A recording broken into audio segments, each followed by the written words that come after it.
tree, and they'll submit an application. Great. Staff for that stuff. Great. So Withdrawn. no motion required on case number 2. On to case number 335, West Jefferson, please. For this extensive landscape material was installed prior to review and approval. The code order was issued. This application was continued from the December 16, 2021 HRC hearing to allow applicant time to submit a revised landscape plan. The applicant has retained the landscape designer and remains in contact with HPO and code enforcement staff. Applicant requests to be continued to March 17th. Wonderful. Is there a motion to continue? Mr. Chairman, I make motion to continue HR-21-12-019. Okay, there's a motion. Is there a second? I second it. Wonderful. Hearing a motion and a second. All those in favor say aye. Aye. Opposed? Abstention? Motion passes. Thank you, Connie. Case number 4. Case number 4 is 633 South Ohio.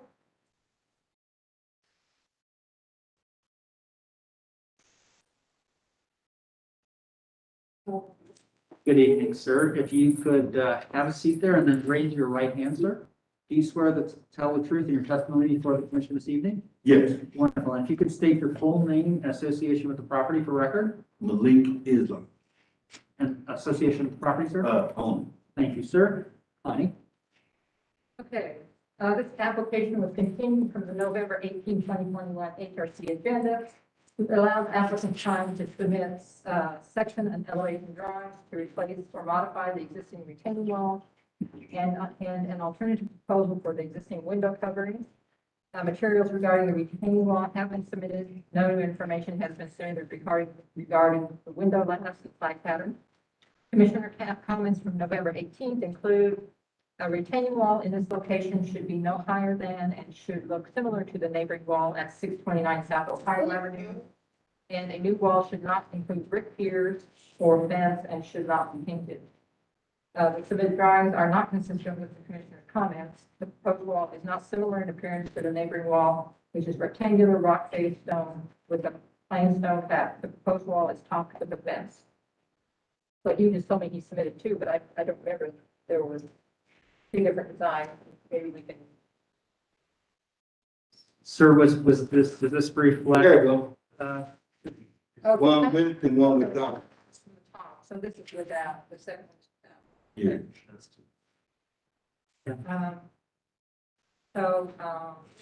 that changes my recommendation a little bit. So I would say I just give it over to you to discuss that. Wonderful. So looking at the, you made a proposal packet, obviously here, and there were 2 different options, and there's one with the fence. I was here at the meeting last time, obviously, and several other previous meetings. I know my other commissioners have read probably the minutes here. Considering the comments here, I mean, it really should not include a fence. So are you withdrawing the design that No fence yet. no fence? Okay. So that then just leaves the retaining wall option on the right, we see. What are we doing about that as far as historic appropriateness in the district and how we address that? Because right now we've got still I think a painted scenario, is that? No, it's not painted. Go down to the condo. See, I was gonna sculpt it, that right there with the mortar mix, and just make it similar to, not the same, but similar to the neighbors. You can do, you can. And I was going to, so it wasn't gonna be painted, but it was gonna be surfaced. You know what I mean? Well, you just said painted and the commission. It's not. Gonna be painted. So if you go back up though to your submittal, the issue here that we have is I see 2 different things going on, sir. I see in the section, if you scroll up just a little bit, Alex. In the section, it looks like that's an applied limestone facing of some sort of a concrete wall. I see a mortar mix product on the right, that's raw color. Oh, them mortar too. mix. Then I see above it, I see a drawing that shows me still these 5 pieces off of the circle. What are you proposing? Because that's 3 different things, sir. So that one at the bottom is just the construction of it for y'all's, viewing. Well, What's already existing, it's just the construction of it. And the facing is the mortar mix part. I'm gonna face it, and the design of the facing is that one right there. It's a sunburn. Yeah, but it's gonna be all concrete. It ain't gonna be no paint. It's gonna be slight, you're gonna be able to slightly see the texture of it. But what I'm saying, sir, is that your section though shows a limestone facing there, right there. Just right That's there? applied stone, which is not mortar mixed with Yeah. trowel and design. Disregard the limestone. Okay, I think I'm understanding. You basically are going to put a concrete product on the front and make the sunburst design, and you're going to increase the height of the retaining wall, correct? No, I'm gonna leave the retaining wall as, Okay, because it says here 2 feet with a little addition up there. What does that mean? So that graphic, I think, needs to be disregarded totally as well. Oh, that entire drawing needs to be Yes, disregarded?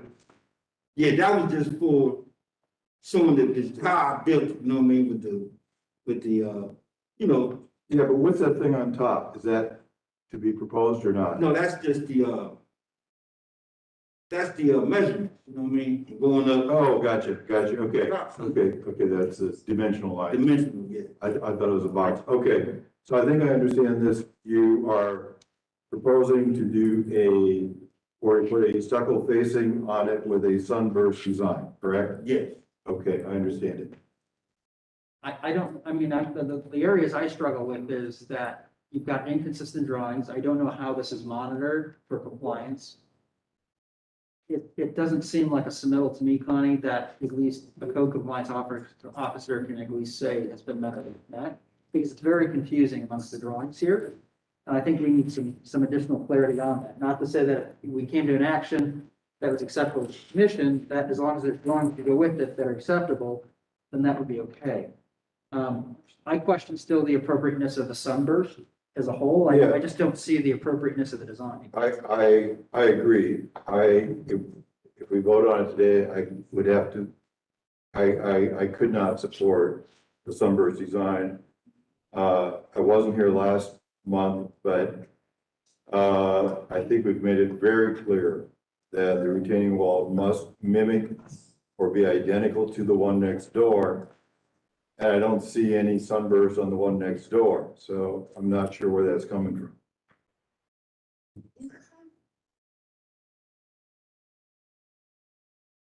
Well, see, I was trying to incorporate the design that's already, my door is already, you know what I mean? Yes, I understand exactly what you're trying to do.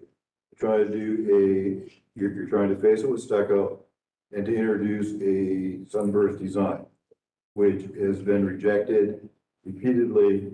And I believe that it was very clear. Well, I thought it was at the paint that was. One thing.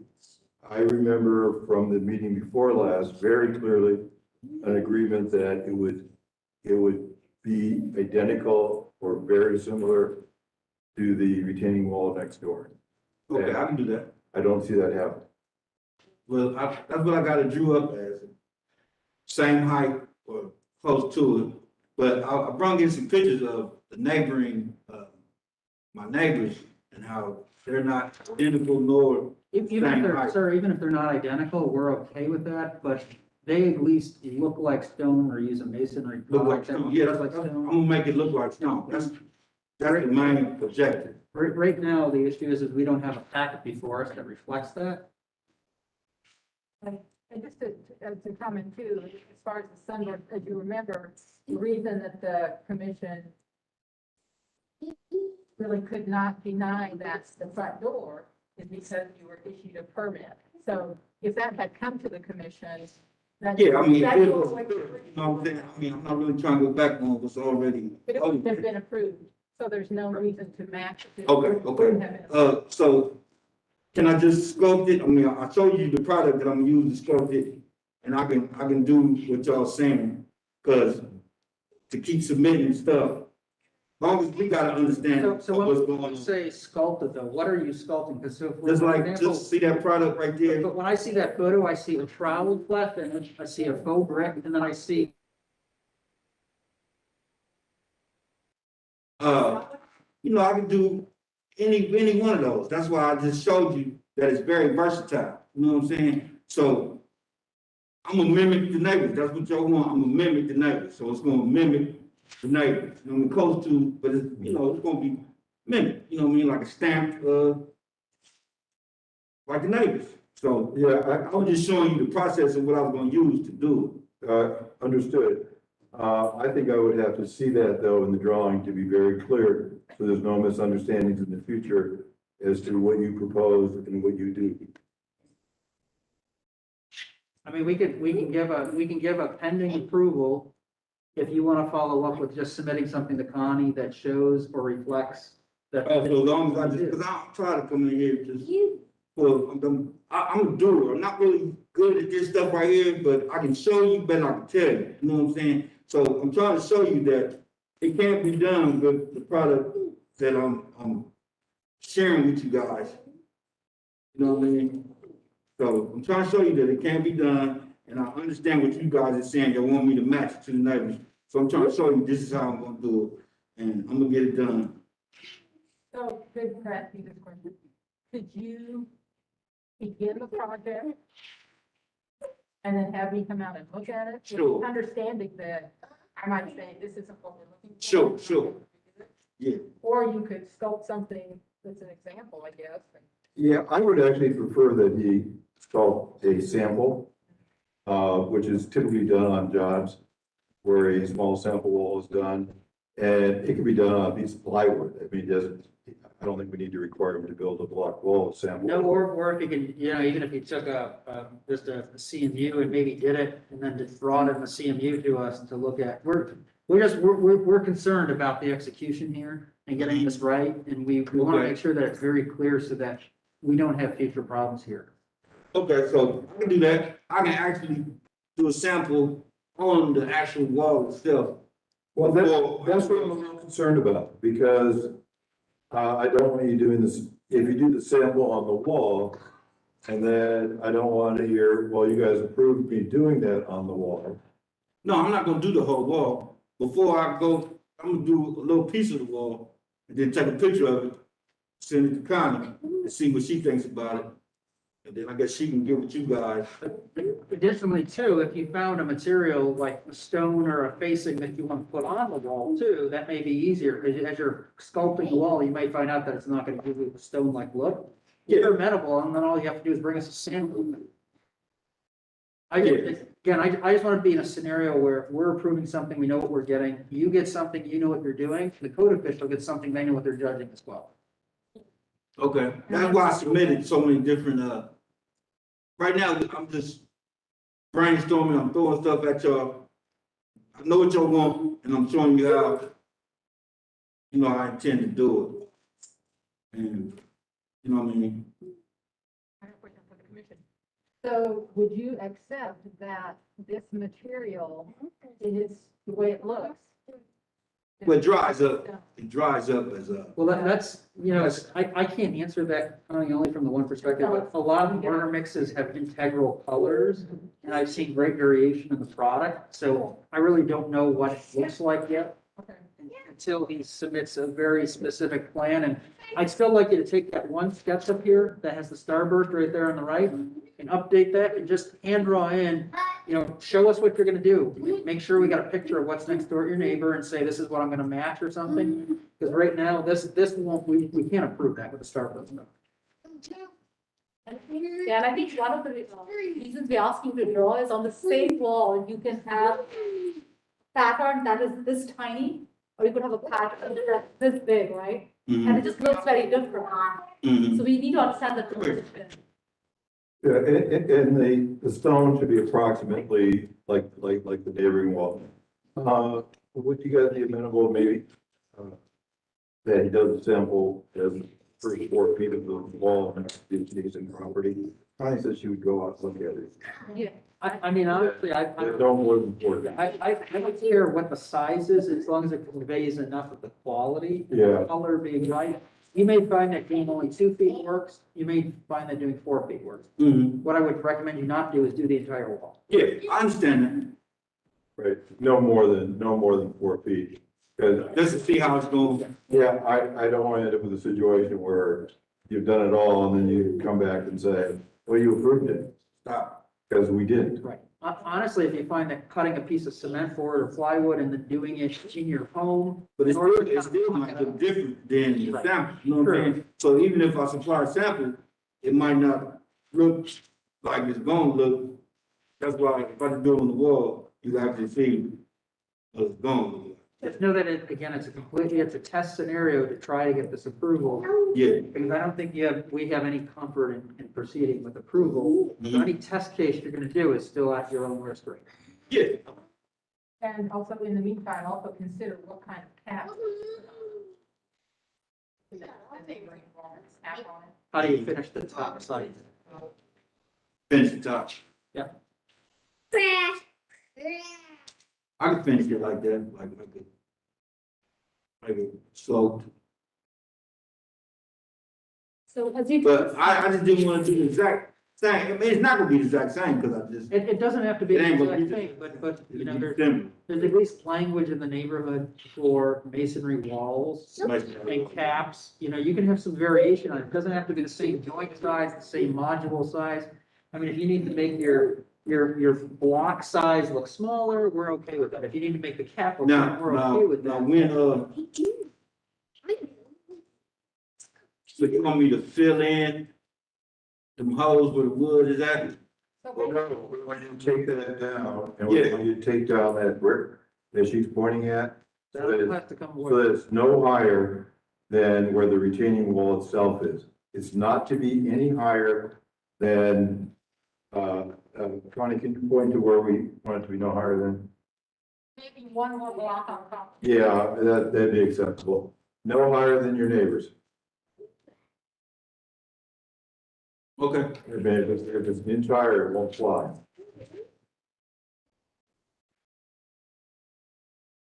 Okay. And the color we want it to be matched. I Just concrete. what it should not be is, you're trying to make it look like masonry or stone. I'm not gonna dictate color until we see what the final product looks like. Yeah. Know that it's All not, look like stone. know that it's not a painted finish. I got you. And it cannot be painted. Yeah, no thanks. I understand that very clearly. Does that help? Yeah. I think what we'll do is we'll just go have a motion to continue until the sample would be ready. Okay. Okay. Remember that there's another part of this, the window and wall covering, the flag, I was just gonna do what y'all wanted on that. I don't feel like. take them down.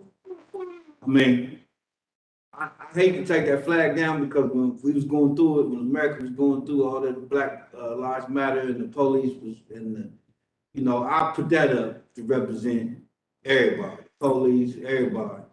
Now it's like, okay, well, we don't want you to have it now.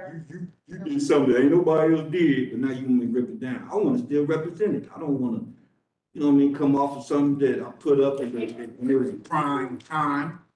Now y'all want me to take it down because, Or maybe you can display it in some other fashion, but not attach it to your real building. Consider that.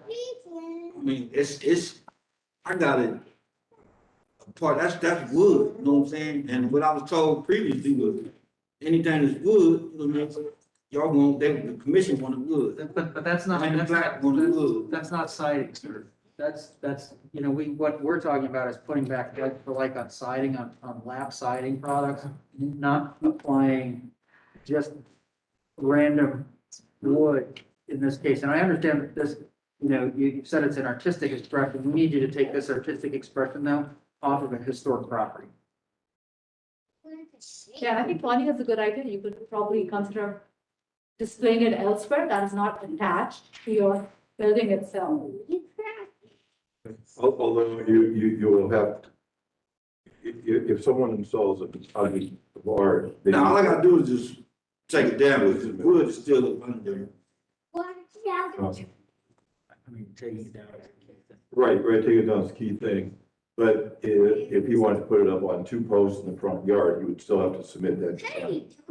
So if you decide that you want to display it somewhere, you will have to submit that, just to be clear that we're not. Yeah, I mean, y'all, I don't wanna, you know what I mean? It serves its purpose. You know, it's really not about winning or losing, it's about what the law says.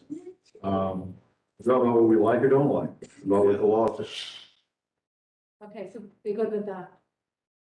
Can you? So I just, whatever on the windows and I'll take it off, guys. Go like this, going back and forth with y'all. I take all the ladders down.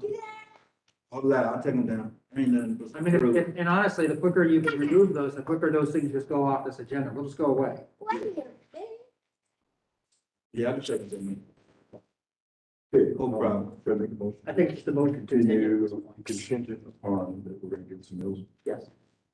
Okay, I move on, for HR -21 -10 10-4B, at 633 South Ohio Avenue, that we continue contingent upon the submitter's agreement to submit, or to complete not more than a 4-foot sample on the retaining wall to match the neighbors, or to be similar to, and that, Bonnie will inspect it before the next meeting. And also continue maybe have additional information about performing other obligations to windows. Oh, and the continuation is also contingent on that the, other violations will be corrected in the next 30 days. There's a motion? Yeah, and just, I think I heard, dash 10-4B, it's dash 014B. Oh, okay, correction accepted, thank you. Yeah, second. There's a motion and a second. Any further discussion? All those in favor say aye. Opposition? Abstention? Motion passes. Sir, we hope to see you again back here with the Well, I sample. got another one. But we have no information. I'm just gonna do what y'all want. I'm just going with that. I'm gonna do what y'all want. Y'all want the wood? I'm gonna do it. Yeah. Okay, so no motion has been given. So a motion would need to be made of what information. Okay. So going on to the separate additional case HR -22 -01 -011. And that specifically is regarding the clad tower with thin brick. In this case, would you then be, Shit, just wood. so you're gonna, basically, you're gonna withdraw your current proposal for thin brick, Yeah. okay? And you will be following up with giving Connie appropriate details then on lap siding? Lap siding, yeah. Okay, so hearing that the applicant is then withdrawing the idea of thin brick and agreeing to follow up with, you'll have to follow up with submission of the actual product you'll be using for lap siding and any trims and anything else necessary to her. Hearing that, is there a motion? Yeah, I'm not sure, So it's number 5. is that different? name?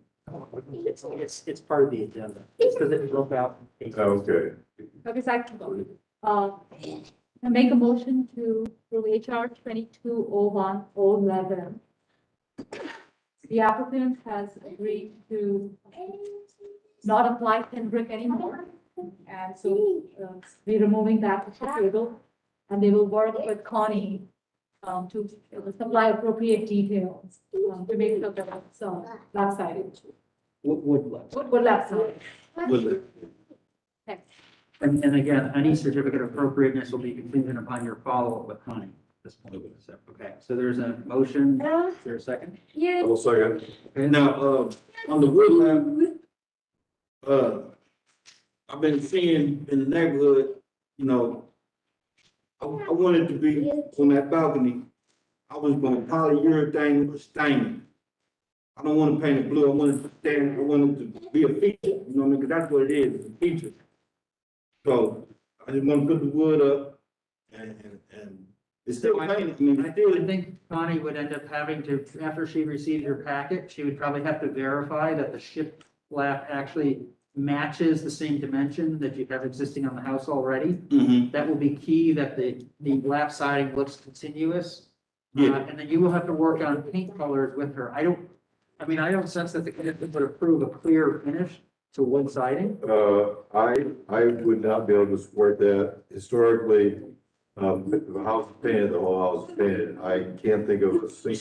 see, if you zoom in on that, Yeah, I know of no historical examples where there's mixed, painted and clear finished, on the same house.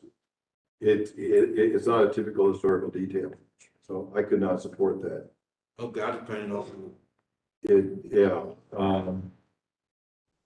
and you did hear what he said about that the siding has to match same dimensions. It's the Yeah. same width, as what's currently on. Yeah, I still got samples from the last. So what I would just ask you to do is follow up your submittal to Connie with the wood siding. You can document within that submittal that you're going to either paint it to match or you're going to paint it a different color, but I have. just painted the max. So that, any other further discussion? All those in favor say aye. Aye. Aye. Abstentions, opposition, motion passes. Thank you, and we will look forward to seeing more information. All right. Thank you. Yep, Good, thank you. so March 17th. That's right. And if you can't get it done by March 17th, please make sure to just stay in contact with Connie. Okay. I know sometimes weather may drive your decision about when you're gonna do the sample, so Okay. just keep in touch with her about what. Well, you coming back for a hearing or this works straight to you? Yep. Back here. Yes, yeah, you'll come back here, but as soon as the sample's ready, let Connie know. Okay. Right.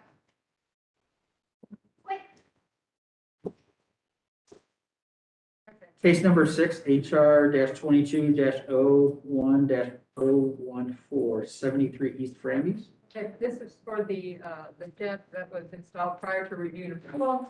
Applicant was reviewed at and continued in January. Applicant has engaged a landscape design professional in regards to my previous design and material and request to be continued to the March 17th hearing.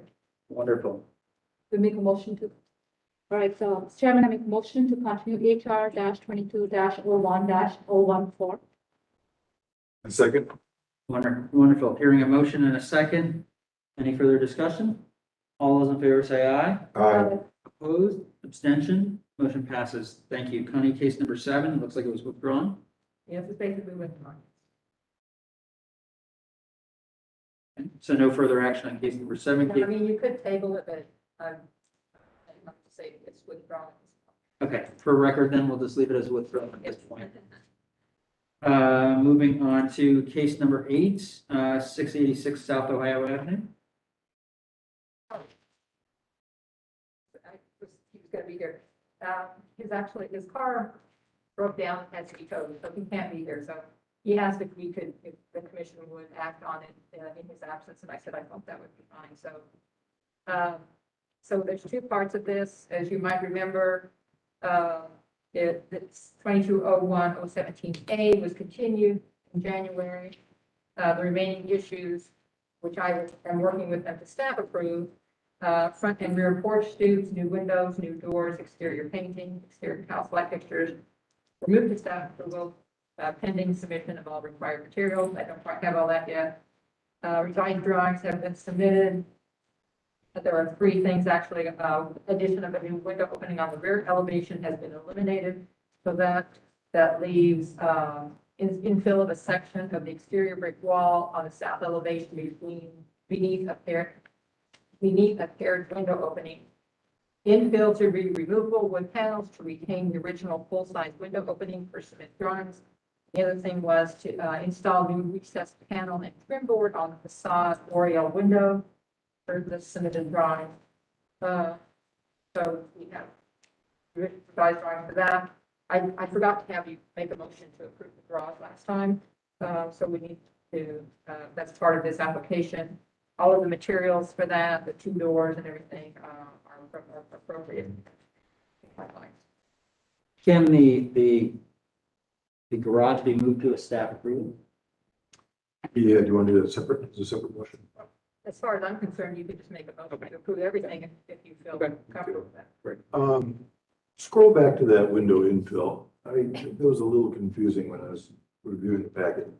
So that window infill is the lower right-hand window. Yeah. It has the 2 panels on the bottom. Yes. Did you hear that? No? No, no. So there's been a difference of opinion depending on who on the commission has been attending. The original sill sits low. However, they're doing a kitchen in there. And I know at least in the meeting, it sort of recommended they just run the counter and finish the backside of the counter. And so what if it comes in front of the window and it's kind of a well? I think Stuart maybe had indicated he would just rather see a panel. I don't find this consistent with historic guidelines the way I, enacted them in the past. And I think this starts to tread the line of infill. I think the But- issue with that is the commissioners who were here last month directed them in this direction. Right. And for, one reason they said it might be acceptable is because of its location on the back and on the side.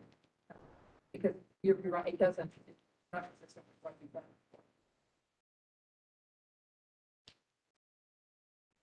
I think it would be flipping. Could the window frame go all the way down to the seal? And then, in the sash, divide the bottom sash into a fill and not fill? That'd be pretty. It probably wouldn't work. I mean, generally, the issue was this last month, both commissioners weighed towards this direction. And I had voiced, this chair, at least my concern was that this wasn't the right thing to do. I think we'd have to do, can we, would it be legit to do this as a test case? I mean. I think you might have to do something like that. I guess my concern is about setting precedents. Correct. And when, I mean, we have a lot of wood infills for This window, when there's circumstances. so there would be a panel. And my argument sort of against this is that this home exhibits a high degree of finish, even on its side. You'll notice that the brick coursing has detail bands that even came down the sides. Yeah. This is sort of, but so even though there may have been an idea that it was towards the back and side of the house.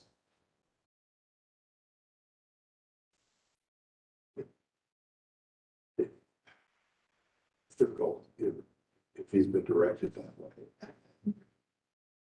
But I think this being a case study, like one-off, right? A precedent, not a precedent, but just. What is the rationale for the case study? We usually have to document the reason. we're doing it. Yeah, that's what I'm struggling with. What was mentioned last month is the reason for granting an exception. I mean, I don't think anything other than. right. There was consideration given that specifically unique to the inside kitchen. So I sort of proposed that historic preservation on converting buildings all the time when I turn, adaptive reuse projects. I've ran kitchen cabinets in front of windows at schools that were converted, et cetera, and you finish what you see on the back side of that cabinet instead. And that's it. It's a little bit of a thing difficulty. It is, but you just gotta get up there and wipe it down. But at least when the cabinets go away, the historic opening is still intact. It's the same thing I was talking about last month too. Right. Yeah. So what has the applicant actually done? Have they, except for submitting this drawing, which I know takes time and effort, have they actually done anything else? So. Okay, the window seal is going to stay in place though, and these are replacement windows. Correct. So they're not the historic window to begin with. Right. That's being put in there. So I guess the argument could be made, well, these are not historical windows. They're not changing the opening. The window could be restored. Kind of the same argument that you have to take out the Something cabinet. that was mentioned could be the reason it could be restored in the future by another. Yeah, and that kind of makes sense because we're not doing a permanent infill. We're not breaking it in. We're not taking the seal out. We're not cutting off an existing historical window. We're not hacking it. This is a replacement. And if the replacement window is fitting into an existing opening, then the question comes up, are we allowing the opening to become smaller, which we generally don't do? But the width is remaining the same. Can we cobble together enough, so that we can allow this in the future if need be?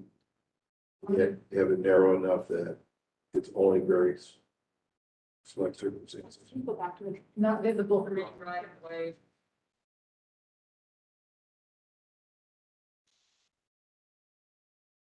It's just once we have this scenario approved, any additional rehabs involving backside of houses could equally propose this solution, Yeah, given all of the items you just cited. If it's found to be successful. If you look at it, it looks cheesy. Then it was a test case. But then looking cheesy, and that's very subjective. Yeah, true. But that's what you. Yeah, yeah.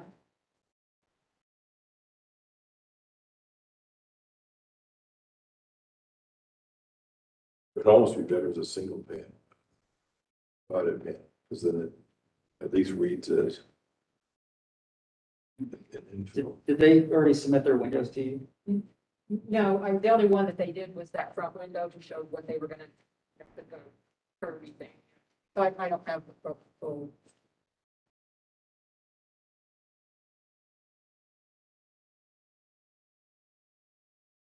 Because for one thing, people will sometimes give me a two window unit and I reject that. Right. So that could not be a two window unit with factory low, it has to be two separate windows with the million builds and then would put over all of those. So we reached out to the applicant and said that our preference is what you're suggesting. And is that, and we know that we are kind of going back from what was suggested to you last month. Is that too much of a problem? Are you okay? Can you work with us? And if they might say, yes, okay, fine, we understand it. Well, I think we are the people here now. And so we have to vote on it. Because you didn't vote on it last month, right? So, If I were in a position of having to vote to break tie or something, I would have voted no on this last month. And to put the panel infill, but that's just my personal preference, and I'm only one member of this commission. It does look strange. Right, I'm not even the expert on this, but it does look a little odd. Because you weren't here last month either. I wasn't sure. So that makes it difficult. Do we also have confirmation too that they understand the window divides and how the windows are not just two paired windows together too? They might not now, but they will when I tell them. I always make that. Okay, just because that's gonna look different too. It's gonna look like almost what the panel looks like with having sort of a center flat piece. Because it would have to be the same width as Correct. volume, which is gonna be like 5.5 inches. Right. My concern is just that the panel itself needs to be done in an executed way that it looks good with the window and the window details, and depending on which window manufacturer they select, depends on maybe how they can match the window profile itself, the way the window looks, Yeah.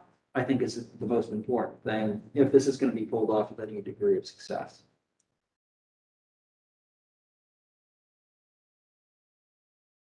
So either just, it might be easier for them to remove that center one and match the outside frame, or else be sure that they match.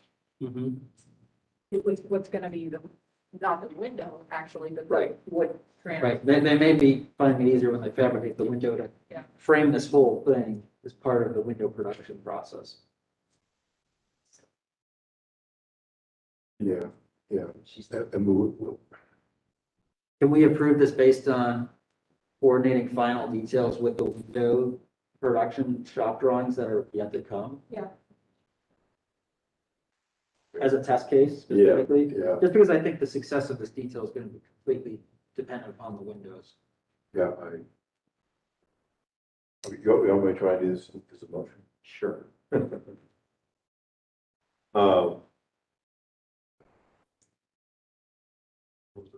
What number is this number? Number eight, HR 2201-017A. Yes, I move,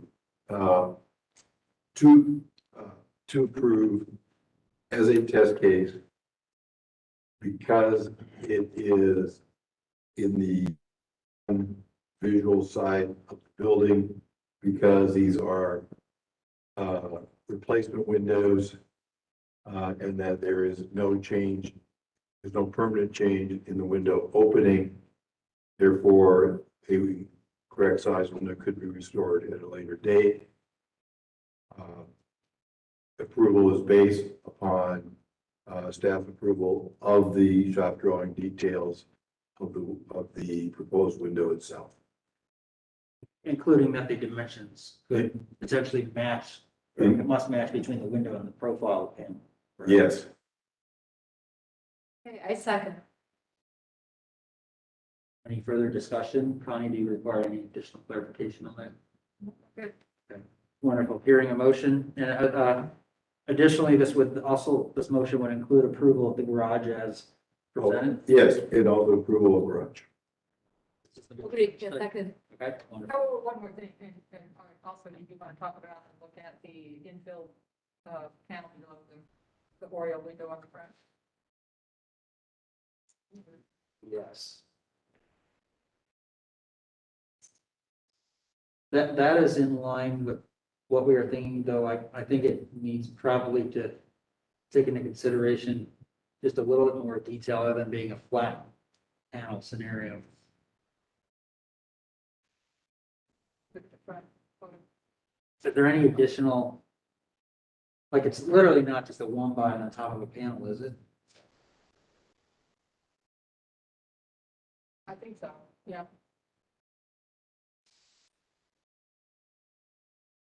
So we could even have, Well, I guess that's probably the most simple way of addressing this. Please do. or if it had this back. Which they're not being reconstructed. To replace the T11, they're basically putting a panel in front of there. It's probably the easiest way to do it. Did you move the shakes down? Did you go with the shakes or? Well, I think I want it. I was a little bit of a fan of them not doing that, to be more honest with history. Yeah, I was just a little more honest, but okay, I mean, it's simple. Okay, We don't know what was there. right, right, except for that, well, a roof probably flashed into it and studs, but probably just into the roof. right. Um, Amending my motion to include approval of the, what's it called? An Oriole window. The Oriole window. Details, panel as submitted. Second. So there's an amended motion and amended second. Any further discussion? Okay, all those in favor say aye. Aye. Opposed? Abstention? Motion passes. Did you vote or you voted? I generally don't vote as chair unless it's a tie, because that's the way I've always been taught.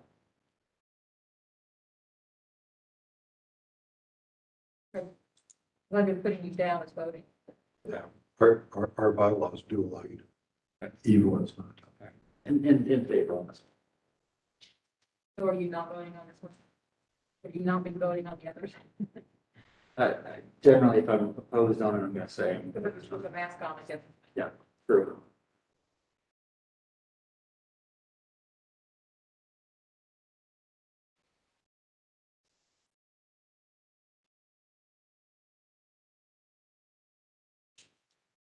And there are three of us. How many people does it take for a vote to be, Just a majority. just a majority? Majority of who's here. Yeah, there was a yes and a no, I'd be for it. Oh, we should do that every time. Okay, case number 951 North High Street.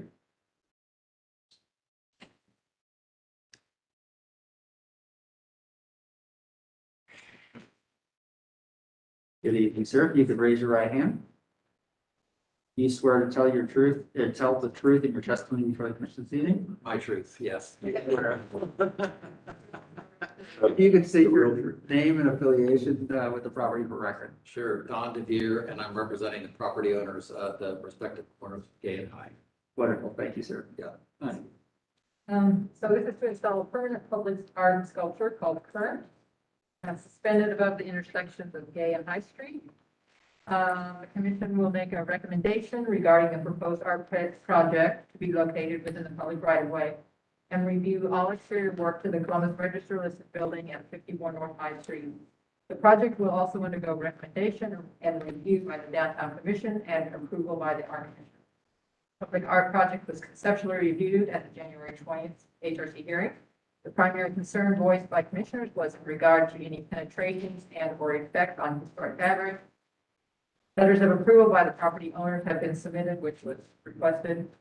Drawings indicate that all anchors are to penetrate mortar only rather than the facade of any masonry. Light fixture colors will match adjacent masonry as closely as possible. Recommend an affirmative recommendation for the proposed public art project and recommend approval for the exterior installation of the fiber sculpture and associated luminaire light fixtures at 51 North High Street as submitted. Do you have anything to add this evening? No, other than last time was kind of a conceptual presentation to get everybody oriented with this project. And the goal today was to kind of focus in on the attachment points to 51 North High Citizens Building, as well as the light fixtures on that building. So I can just give a brief overview of that so it's clear. This is a good place to start. Scroll down. Let's scroll down to probably the last slide in this structural set. There we go. Okay, so here we are starting with this, where the pointer is now. We're looking at the north and east elevations of the Citizens Building. So High Street is on the right there. Gay Street is running horizontal. And this design represents the structural modifications required to suspend the sculpture from this particular building. This building, unlike the other three, has got a pretty substantial parapet. And it is also the highest of the four buildings that the sculpture is attaching to. For those two reasons, we've had to design what's really kind of a flat truss, a flat steel truss, attached to the building's steel frame. And then from that truss projects two beams that will carry two connection points of this material, rope, that will actually be the structural net for the sculpture. These, if we can look at another slide around on this over to the left. Yeah, right here. So we're looking at really an elevation of that structure. And as you can see, we've taken great pains to completely clear any historic elements of the Citizens Building, clearing the parapet at the top, the back, and the only structural attachment to the building is at the roof surface, which will be penetrated, and these steel columns will be affixed to the existing steel frame of the building, and then a proper boot attached there for watertight. These two attachment points are a little over 20 feet back from the intersection of High Street. If you're looking for them, you maybe could see them if you're looking up, but generally will be not visible, I think, from the street. Many of the views of these attachment points will be hidden by the sculpture itself. So What color are those painted? I think we paint everything out to match adjacent historic material. Great. So that's definitely the goal. So in the case of these two, they would be kind of a buff color, except I think we're looking at a buff colored sandstone at this location. So that's it for the structural attachments at the Citizens Building. The only other thing to look at here is the light fixtures. And you could scroll through all this stuff and find that.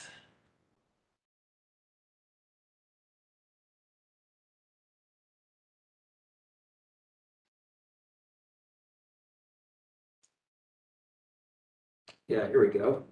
So the good news about these light fixtures is they're pretty compact. the fixture itself, if you'll scroll up one more slide, fixture itself is only 9 inches wide. With the bracket, it's 11 and a half inches tall, fairly shallow at only a little over 5 inches. I'm not sure what the weight is, but anyways, fairly compact fixtures, and we're able to get them in a variety of finishes, again, to match the adjacent surface. And they'll do custom paint colors for us as well. If we can't find a standard color that comes pretty close to matching the buff limestone color.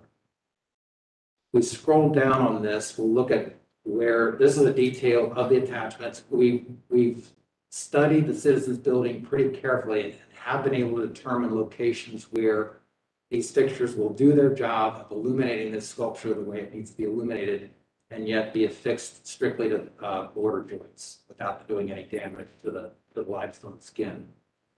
We scroll down a little bit, I think we actually see, you can see in this photograph, so this is at about the 4th story. You can see there's these limestone panels here with border joints. So 3 of the fixtures would be attached at this location. How will the wiring get to the fixture? We have to run conduit on the exterior of the building. We have a pathway that will be, I believe, about 100% hidden, with the exception of a flexible feed that will have to come, the conduit will run on top of this ledge. Again, being affixed to the mortar joints on top of the ledge. And then there'll have to be a flexible drop from the corner down to feed these 3 fixtures. So the conduit would not be visible from the street. It will be painted out to match the limestone material. It would be visible from inside the unit, obviously, but it's fairly minimal. These are all low voltage fixtures. I think the conduit size is either 1/2 inch or 3/4 inch. And it's only required to be fixed at every 10 feet. So we can, again, minimize penetrations of the conduit. In this, for the light fixture, I know you said that fit neatly within the mortar joint. I mean, from the image, and I could be deceiving, the mortar joint, so if you go to the photograph, Alex, and zoom in, it looks so narrow to me. Your fasteners go in there, not the fixture. Well, not the fixture, but even the fastener, is that, so you've studied it and it fits? Yeah, I think there's adequate dimension there to accept our fasteners. Yes. It is tight, you're right about that, but I think we're good there.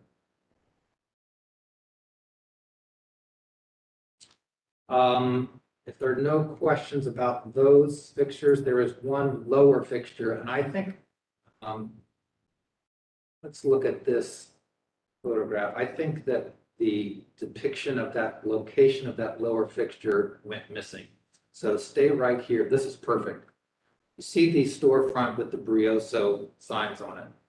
Top of that storefront has about a 15-inch setback to those 2nd-story windows, or kind of mezzanine level windows. So there would be one fixture located at on that ledge that we can affix to the top of that ledge. It would be fed from inside Brioso's space. We have to find a pathway there through that storefront, but that is the best location we could find at this lower level.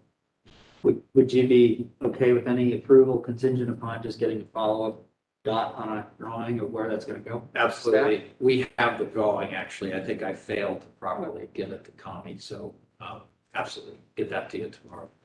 I mean, I think the conceptual review was very favorable on this. You addressed the attachment to the historic building like we asked, including placement of fixtures and how they would be fastened. Do you see any additional concerns? I think it's an excellent submittal. Once the other piece gets put on there, I appreciate that you followed through with where the fasteners go.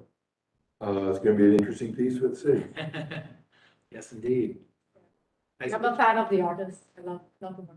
Yeah, it's pretty amazing stuff, and the lighting is so important to the impact of the piece. So we've worked hard to get the lighting in the right spot and the right fixture. So Okay, so we make a motion to. Sure. We are number 9, right? Yeah. Yeah.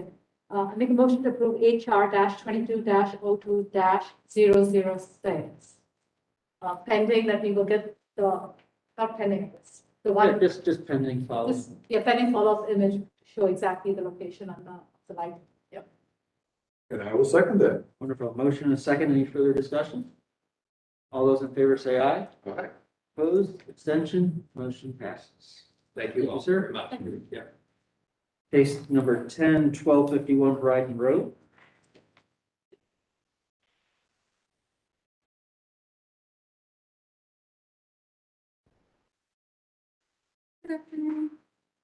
Hello? Good afternoon. If you could each raise your right hands. Do you swear each to tell the truth in your testimony before the commission this evening? Yes. Wonderful. And if each of you could state your full name and association with the property for record. I'm Tamara Forrest, the Executive Director of Central Community House. Wonderful. Mason Sherman, I'm working with them as a contractor. Okay, wonderful. Thank you. Okay, we have 2 applications for this address. The first one is for a new fence. It's to install a new fence along the north and west sides of the property. Option 1 being a 42-inch high industrial grade aluminum fence. Option 2 being a 36-inch high aluminum wrought iron fence. The property houses the Central Community House, a nonprofit organization providing social services.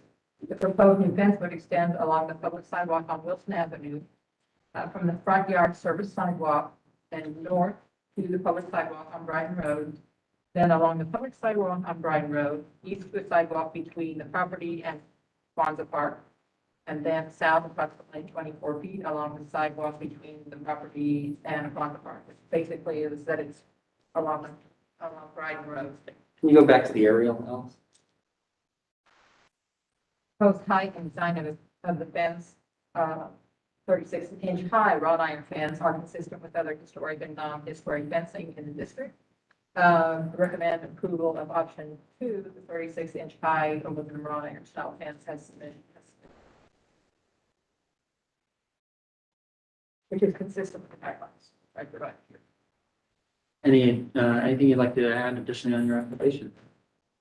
Just that this is going to provide safety for the kids that are playing, along Brighton Avenue.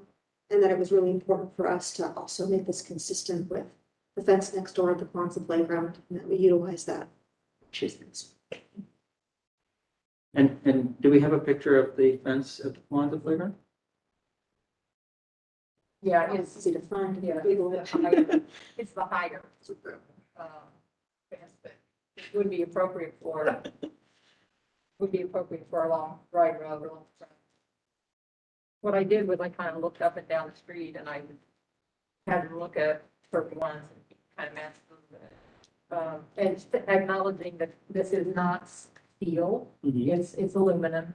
I talked to James Goodman, the conservation officer, and, we believe that some others have been approved that are similar, as long as they're the right style and 36 inches high. And there was something on the specs of this about, what was the word that they used? Non-racking or something like that. So that I would expect that it's going to be material that isn't easily painted and stuff like that, which is sometimes the concern with the fence. We also purposefully used the GC that worked on the Quonset playground, Okay. because we wanted to create that consistency. So Connie, in this scenario, it looks like this is just this is a steel fence, but it's, or maybe it is aluminum. I can't tell. But it won't match this. It won't match this. So the rationale for number 2 over number 1 was just one has kind of the number 2 had option 2, if you will, has the picketed little pieces, the Yeah. little pickets. I mean, that for a park, that's, appropriate, I think, but for in front of a historic house, it would be appropriate. And the guideline says, traditionally, if a front yard was fenced in, it was with a wrought iron or wood picket fence. Such fences provided physical rather than visual separation. Fencing materials and patterns should take their cues from existing historic materials and patterns in the area. Also, they should be appropriate to the period of significance for property for district. And it should be no more than 36 inches high.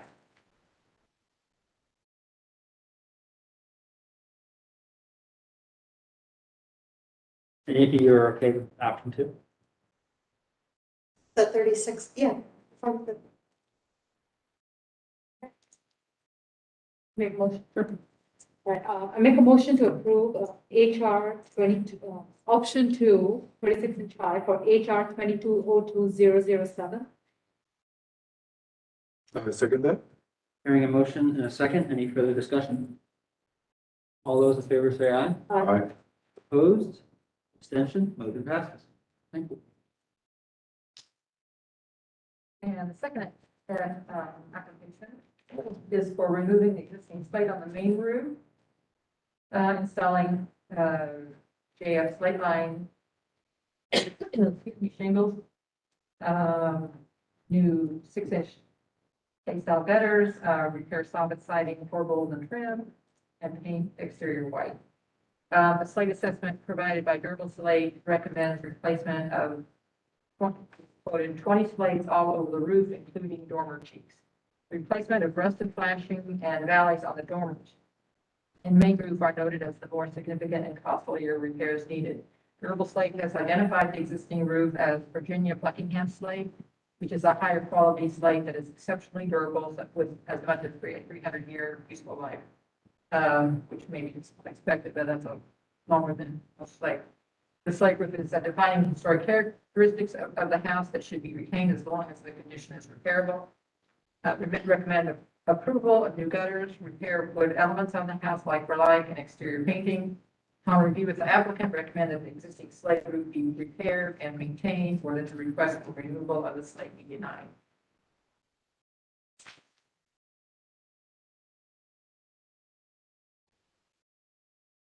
Anything you'd like to add additionally on that request? We did an assessment of the roof as well, and we found the same thing. A lot of the valleys, flashings and everything else were going bad. A lot of the slate was in good shape, but there was also a lot of slates that were slipping, cracking, failing, delaminating. There's already shingles that are covering the current box gutters. They've been jumped. Yeah, and so those, obviously, Durable didn't assess the cost or the condition of those shingles because they obviously don't do shingles. There's also already slate line shingles on the front porch, and there's already shingles on the carriage house. This is obviously, or as you guys know, this is a nonprofit organization that has continued to have to do repairs on the roof. They currently have quite a few issues. They've currently gotten a grant this year that would allow them to replace the entire roof, which then would give them a maintenance-free product for years to come. The main issue is they're continuing to have issues with this roof. They don't have it in their budget to do repairs every year. There's also mechanicals in this upper area, as you can see from the flat roof, from the penetrations. So a lot of their mechanical systems are stored in the attic. So when they continue to have issues with the slate failing or slipping, if that leaks on those mechanical systems, we're talking tens of thousands of dollars of repairs, which they don't have in their budget because they are a nonprofit every year, unfortunately. So as a contractor, obviously, it would be my best interest to continually do repairs, and then do the replacement because I make more money.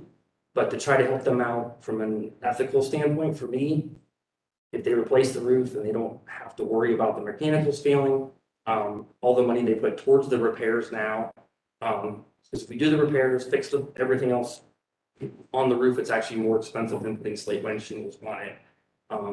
Because they're a nonprofit, they're using their money they get every year to help the community, to put it back in the community to help people.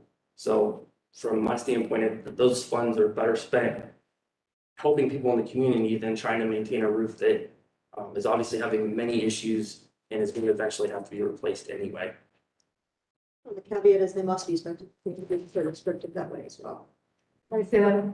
They must be spent on the community because a lot of those dollars are restricted that way as well. I also just want to say, we've been doing a lot of work on this house. It has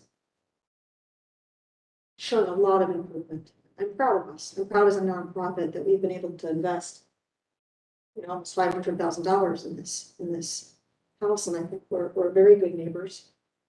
But I do claim hardship as far as needing to put a whole new slate roof on I don't think is a reasonable solution for us right now. And I would argue that we can maintain the historical look and a community consistent with properties around us with this shingle product. We have to watch the word, the potential misuse of hardship, because there is a defined definition of hardship. Okay. I don't think you would meet the guidelines for the definition of I think we hardship. wrote a letter saying for hardship, but if we didn't meet those requirements, you can certainly correct me. Only because the definition of the cure for hardship, I think, includes selling the property and some other things. So, and I don't think that's in your forecast. So Okay. If What- you need me to reword it, I'm happy to do so. what I would like to know is Can I just, just make a couple points? For one thing that you said, just to make sure that you understand, replacing our slate roof with entire slate roof would never be required. And another question was that you were talking about repairs, and so, you know, I requested information about repairing the roof, and the one that you gave us was from durable slate, and they said 20 slates. But you're saying that you disagree with durable slate? Well, that evaluation was done in 2020, Right. so almost 2 years ago. So when I was up there currently, there's seems to be quite a few more than 20 slates, and it's not, as you can see from their report, it's valley metal, flashings, a lot of other things that go on there. And then also on theirs, it says obviously there's no warranty with the work that they're doing. And that's the biggest concern is they have the money this year to do all these improvements. If they don't spend the money this year, they can't carry it over to next year. So next year, when they get their budget, if they don't have money to do these or do the repairs, then it may not be able to get done. How many slates would you say are currently damaged? I'd say there's probably upward of 30. But to repair the valleys and a lot of the flashings, a lot of the slates that are on there are gonna have to come off and then be put back on. Also, the reason why all those corbels along the bottom edge are rotting and failing in the soffit is because they covered over the box gutters with those 3-tab shingles. So to take those 3 tabs off would obviously have to take additional rows of slate off, put ice and water shield in, and then if we replace those with actual real slate, by the time all of those repairs are included in on top of what Durable's quoting, you're looking at $50,000 plus, where the shingle replacement is only, I think, it's like 28, 26, 28, something like that. so some of the issues I kind of want to pick apart here sort of separately, which is, I mean, we have jumped gutters, but even on the rebuild of a roof, is the jumped gutter allowed to stay? Because the jump box gutter is part of a problem here where there's an issue. I mean, that would never be approved. I don't know when that was done or. I don't either. It's been there a long So time. even if you're rebuilding, my question is even in the case of putting on a new shingle roof, I don't know that we would approve the continued existence of a jump box gutter, would we? I don't think we could do that now. Yeah, I think in the past, we haven't. Would you restore the box gutter if you put the shingles on? We could, yes, that would be an option. Because these shingles look like, These slates are in good condition. are they? Yeah. So that, But he makes a good point in that they would have to be removed in order to repair the valve. They'll have to be removed in order to restore the box gutter. And so some of them are gonna be lost. Now, I agree, right in that area, those are really nice. Nice condition, but if you're taking them off and trying to reinstall repair the metal, you're gonna lose some of them. Those are really hard to get. I go back to the issue though of so I would actually just like to know some, a little bit of the questions for you is how long have you been executive director? 4 years, 4 or years. 3.5 years. Okay. So do you know of any annual maintenance on slate that's been done? I do not. Because one of the things, you know, having lived on this stretch before and having sort of a roof about the same size, is that owning a historic property, you have to, there's no such thing as maintenance free. I do want to point out, even though you. I can't say that we Yeah. haven't done any What- maintenance, though. I what- do want to say that. I don't know. Right, what I don't want to give you to have is the impression that if you put a replacement asphalt roof on this, you're going to magically be without repairs, because even 20-year shingles are showing to only live for 15 years. And that's just a reality. You know, 15, 17 years from now, you may be in the same process of putting a new roof on. It just is what it is, unfortunately. Secondarily, this roof has already lasted, I mean, when was this house built? 1810, sorry, 1910, 1915? 1880. So 1880. So this roof has pretty much been intact since 1880 and still has a lot of life on it. And the quality of the slate does really make a difference. And that is the one thing that I want to call out Connie's staff report, is that she's even recognized the quality of your slate still has additional life on it. It's not like a lot of the other slates we've seen. So to hear only 30 slates now, is actually 30 slates is not a big number on a house this size. And generally, I'm an advocate for seeing when we have pitting slate, where it's pitting and failing, that's exactly the solution.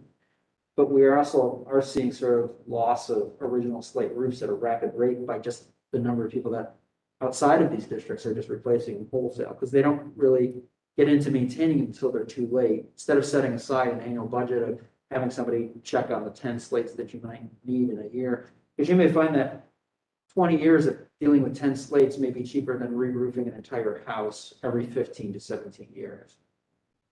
So that's where I just want to kind of bring up that there's this, if you haven't done any specific or not a whole lot of attention on the maintenance factor of the slate, some of it may be that you've got some deferred maintenance. So some of the cost may be harder to spend, maybe a tougher pill to swallow, spending a little bit more money now to get this back with its 30 extra slates and doing some of the proper things.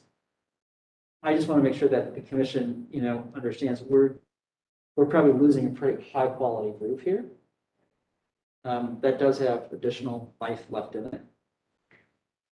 Well, it seems to me that 2-year study is probably now out of date, right? The 2-year, the contractor that looked at it 2 years ago is now an outdated number, as you said. So maybe if you look back at it and get a more proper estimate or more realistic estimate, knowing that you want to do it this year, it may not be, or it may compare fine with what you were trying to spend on a roof anyway. So Additionally, because of the code, I mean, as far as I recall, Columbus City Code or the guidelines require rebuilding the box gutter. I just want to understand that even with a shingle scenario, if we're going to propose that you're in line with, really, we understand what the scope of work is here, that you understand the impact of that kind of thing. Once you rebuild the box gutter, the K gutters that are on there are going to come off. So what are you left with after you take the K gutters off? Is there any fascia replacement? Typically in this district, all the houses after they had the fascia also had a little piece of kind of mini crown, or there's a little detail strip that ran around it. And this house, you can find so many houses just like this around that have the exact same condition. I just want to make sure you have that full scope of rebuilding those box gutters. And we really know what we need to do before we approve going one way or another. Because I do agree, there is some aspects of having a nice roof that you don't have to do anything with for 10 or 15 years. I just want to make sure you know what the full financial impact is, and the commission makes the right decision as well. So this is sort of a hard decision for me, because I do think there's a lot of life here on the one left, and it is a little different. And although we're seeing a shingle or two kind of hanging there in the breeze, just renailing. Renailing and resecuring. There's a number of reputable different companies I know, that do this, specialize in this sort of work. So I've got a lot of questions on this one. Yeah, talk to us about the valleys a little bit. Are they rusted out, or what was the original material? It's steel. It's original to the roof, and it's just been painted and painted and painted. And also, like, the ridge roll you can see on the top is actually in better shape than the rest of the stuff. It's actually got a really nice decorative feature to it, which we were talking about taking off, trying to restore and then reset when we do it. But you can kind of see in those dark spots in the valleys where it's is getting bad, and then where the two valleys meet at the top is also. But you can see the decorative on the gable end right there that we would try to salvage and try to restore. Anything that comes back has to match what is already there. Mhm. So it's if you're not restoring, you're replacing in kind.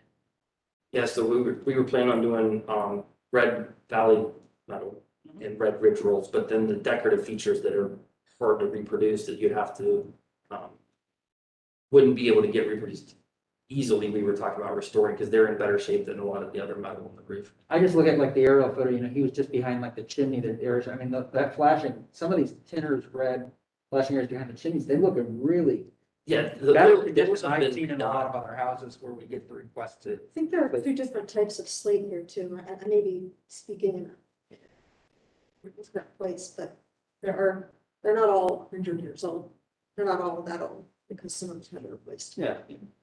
Yes, so some of the chimneys have already been reflashed in the past, like the one to the right, that chimney has been redone, the other chimney had already been redone and reflashed as well, because they were having issues there in the past, obviously.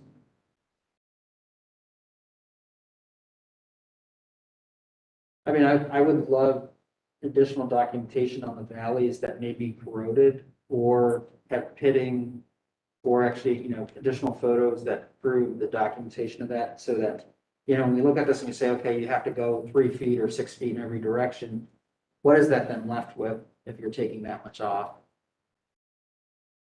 Connie, did I email you a picture? I thought I had included a picture of the valley in that when I submitted it. I'm struggling. This is on the, that's the, and I've done Twitter. We do check all that. can you go to our files and this was about that. The tiles in there. The slates are pretty cheap. One of those. Yeah. Even though there's a few in there. Don't view. Yeah. One so nice. Okay. Yep. The one just here and there, so. Also, you have to back up because you're taking this. So, You're taking, so big. And you're taking up so much.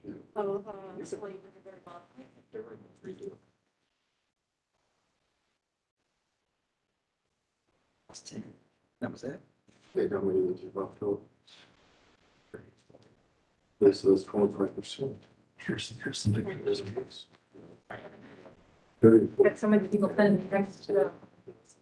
Kind of a smear, original cement painted over it to try to see all the pitting, and it's just starting to flake. Yeah, this is the kind of thing that I would be looking for. Yeah, and that's what you're not getting from the aerial. A lot of these have chipped corners, chipped edges, split, slates are split. Yeah. Yeah, see. That's the kind of thing that I wouldn't see. Yeah. Yeah, and that's the The occasional pop through, some of the pitting is not necessarily even bad on brick and flat. Slates even.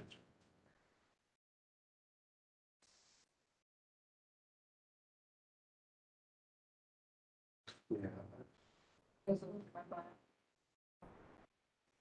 So you guys, they're not the same ones. Oh. They're finished. You're trying to run that steep run. That's some weird. Oh, okay. These are the ones too. Yes. And those are the ones that you couldn't see from the aerial earlier.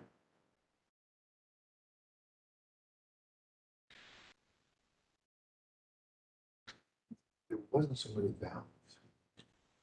I think I did it.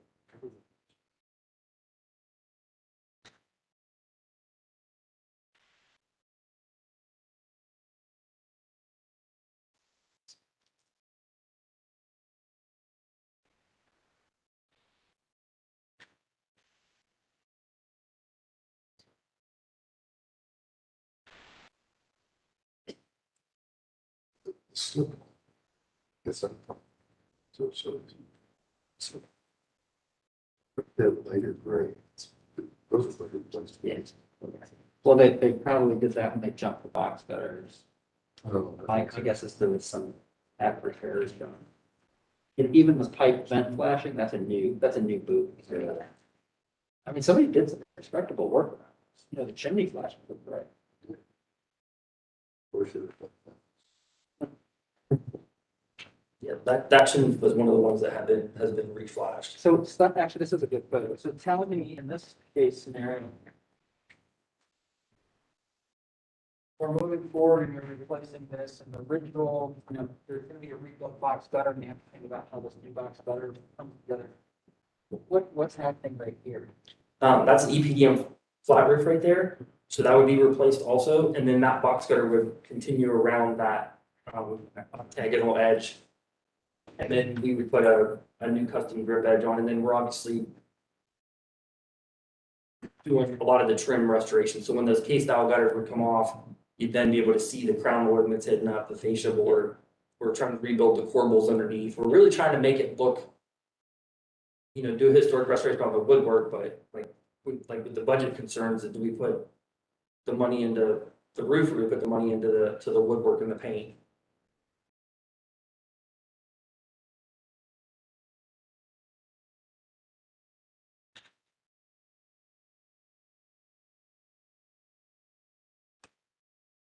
What do you guys feel?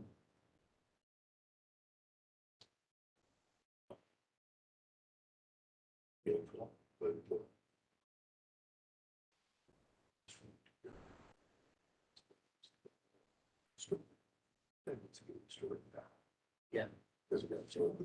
Right, right. If you don't do, we are recognizing the fact that if you don't do something here soon, especially where it's leaking at the jump, you're gonna start losing a lot of your It's my biggest concern, and that we've got a funding source that we gotta get this spent. We're already getting an extension on it. That's not your fault. That's at all. That's the workforce, that's us, but we're up against a lot of pressures right now.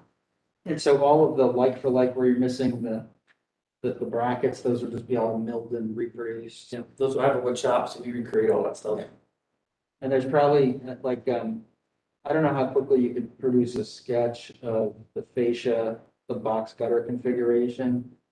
And get a document that you're gonna put in the EBM and the box gutter, I think has been generally an acceptable thing. I suspect based on your limit of funding, you're probably not proposing to copper line the boxes again or metal line them. Yeah, we would just do EPDM, because would have to reconstruct it, because I'm guessing the reason why it was covered up is the bottoms were rotted out of those box gutters before, and the rafter tails were bad too. So we would pull those shingles off, sister and whatever rafter tails we did, and when doing that, we would create new U shapes, and It was pretty each one of those would be a 1/4 inch per foot towards the drains lower. We would put treated plywood in there to line it, and then it would be with EPDM, which would then extend underneath the shingles. And then we put a new custom metal drip edge on there that would either be white to match the trim below, or if you guys wanted a red detail, we could do it in the tinted red as well. And I think you're probably due for a submittal, probably like on things like downspouts and other things like it. We could do the round or the fluted. Round are typical in this neighborhood, but I mean, some of the there's been at least 3 box gutters I've walked in on Brighton Road. Literally, the box gutters are so big you could walk in them. They were huge, and a house this size probably had pretty substantial boxes, but it's usually what happened was the metal was pitted out and on and out. It was easier to jump it. So does the commission maybe need more information about the costs, rather than, focusing on the slate, maybe the cost of all of these things that you've been talking about, that we don't really have any information on, how much it will cost to restore the box gutters, to restore the trim. So forth. So I think restoring the box gutters is probably something that's crucial as a dialogue anyways. And I think That's that's, the only cost that you don't have is the box cutters, right? Storing the box cutters. I think I didn't include the taking the shingles off where the box gutters were originally anyway, but if that's not gonna be an option then. so I guess if we could get a submittal on the downspout, the box gutter, and maybe a detail of it. Any additional photos that you can really help give us that really reflect the current condition of this roof today would be helpful. To make sure, because I think even some of the dated materials we have, that's one thing, but to have something today's snapshot would be useful. And if there's full data, I mean, I think that this is even something, Connie, if it proves that it's in bad enough condition, then at a business meeting, we can move to staff approval. Yeah. So then maybe you don't even have to come back next month. that'd be lovely. We're gonna have to come back next month for another project anyway, but it'd be nice if it wasn't for this Okay. one. Well, we'd like to keep you moving too. I understand grant funding services and timelines and deadlines, so, we get it. But if you can get together a detail of how you're gonna do the box gutter. Sure. Not very complicated, little quick section would be great. Just anything on colors, drip edges, anything you get on product data to Connie too. And I think we're better off continuing this to get enough information to give you the answer I think you're looking for. Connie, should I even mention the carriage house now, or is that just something we'll talk about later? No, because I think that's probably gonna be all staff approved. They have code ordered on it and the code is kind of on it to get. So I think considering this is the best thing about the application. Okay, I appreciate it. on, Number 11. 11, on HR 22 02 008, move that we continue to next month. Second, Wonderful. Any further discussion? Motion is second. All those in favor say aye. Aye. Opposed, abstention, motion passes. If you have any questions, just work with Connie. I think it just, we got a little bit more documentation here. Okay, thank you for your time, I appreciate it. Thank you. And I'll follow up and let you know when you need to Okay. get. The deadline's tomorrow, but you get it next week because you're here tonight. We should do it, Bob's gonna rebuild an old one, right now, so I already have the details. Okay, that's Great. Case number 12, HR 22 02009 2272 and 2274 North High Street. If you could raise your right hand. Do you swear to tell the truth in your testimony for the commission this evening? I do. Wonderful. Thank you. And state your full name and association with the property for record. Bradley Blumenscheid with the architecture. Wonderful. Thank you, sir. Fine. Okay, so he had actually submitted this as conceptual review, and I didn't recognize that. You're not really looking for action tonight? No, just conceptual. Yeah. Okay, so this is to rebuild the front porch and remove the existing front porch and rebuild, trim more details and dentils to be salvaged and reinstalled on the new porch. Moving to be from the improved list, new gutters, new metal and railing steps. So a little bit of information. As you remember, the business meeting was canceled, and so I had a meeting, meeting with the chair to give some feedback to the applicants. And one of the things that we noted was that the existing columns are round. They have the engaged columns that are still there. Brandon didn't think that they were original, but then we found this older photo and here's like, well, maybe they were original. So can you go down to like the very last page?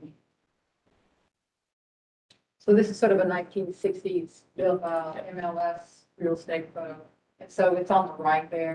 Yep. There's definitely round columns. Yeah, so it appears to me like they probably were original. One of the other issues that Joe brought up was that there's the stone piers are still there, and we need to preserve historic fabric. So Brad, Zoom in on that photo right there. so he's going to be looking at that bit. I forget what else we talked about exactly. So I'll just give them back off to you guys. And he said the stone pier should be retained. New columns should match existing. The existing railings we talked about should may not be original. It could be replaced, but always the railing should not come up above the sills of the first floor windows. Provide a cut sheet for new hand railings and steps. So that's pretty. And yeah, you'll see there's a different quality of sort of construction from the side railings to the front railings, but the biggest thing I found heartburn with was just, making sure we got the round versus square column thing right.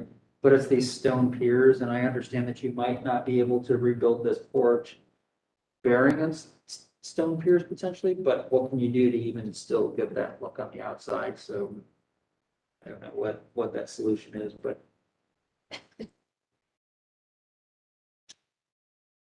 Okay, Connie, any? You got anything to add around it? Yeah, so actually Connie and I kind of worked back and forth quite a bit trying to find historic photos, and the photo that she found is from the early 60s. The building was built in early 20s, I want to say 1921 maybe. It shows up in the Sanborn map. And there was a big push in the 50s to replace everyone's columns with round because they were more elegant and they were cheap at the time. So that's why we were having this kind of back and forth. Were the originals round, or the ones that are round there 100 years old? Have they been there the whole time, or were they replaced sometime in the 50s? That's where we weren't quite sure. And then as far as the spacing of the columns, we have, and those are, as you guys pointed out, the stone piers.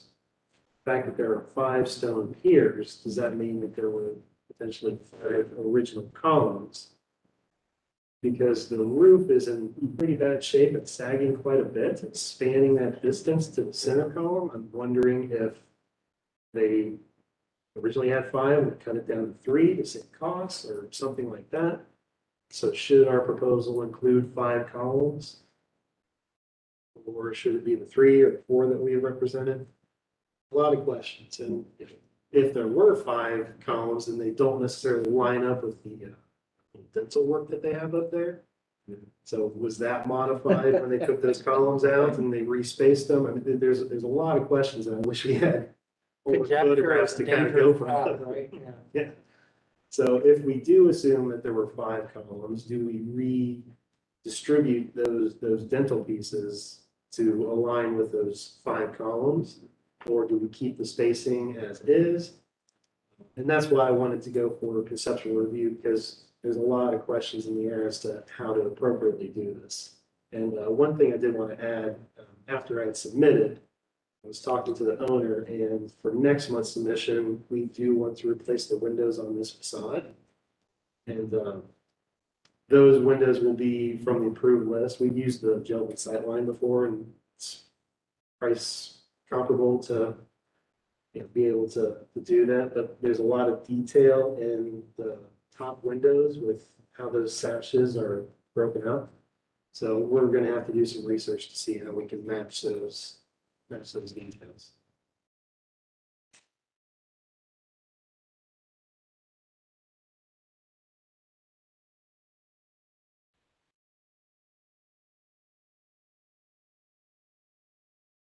As far as bearing on those existing stone piers,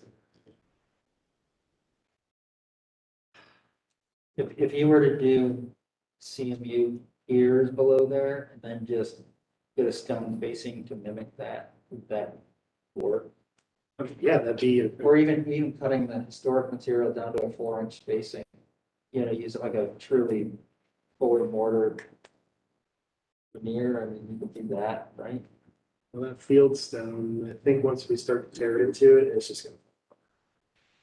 But I think we could find a decent stone to kind of mimic that Something look. close. Yeah, and then have that as the thing. Yeah, that is field stone. Yeah.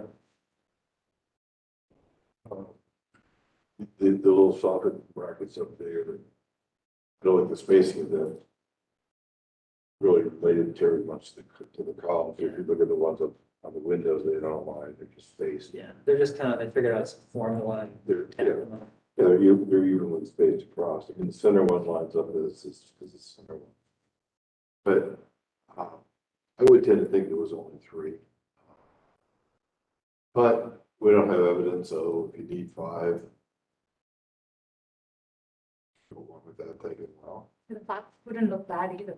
No, actually, 5 would meet our current aesthetics more. But it wouldn't have been unusual to only have had 1 and have that kind of nice big open space.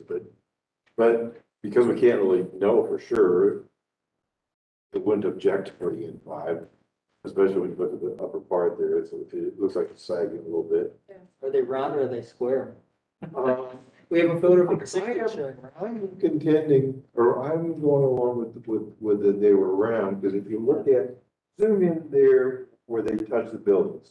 I mean, they did a half round even. Yeah, with the half round, I don't see any ghosting of anything square. And I think that right up against the building where the half round is. Pilaster. Yeah, Yep, there you go. right there. Right there. Zoom in on that as much as you can, or on the other one. And I would think, especially the way they narrow a little bit at the top, that had they been rectangular, you'd see some ghosting, some little trace. At some point where somebody overpainted or something. Yeah, scroll down a little bit so we can see along the column. Oh, I guess that's. It's cut. that one though, there's one, the picture right there. Yeah, right there.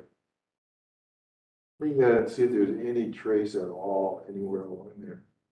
And it looks like it's nicely kind of worked around. The cracking looks like it's been there for a long time. That painting looks like when they painted the column, not something else underneath. It fits the right proportion to the corner. The railing seems to work in there. I would think that they were around.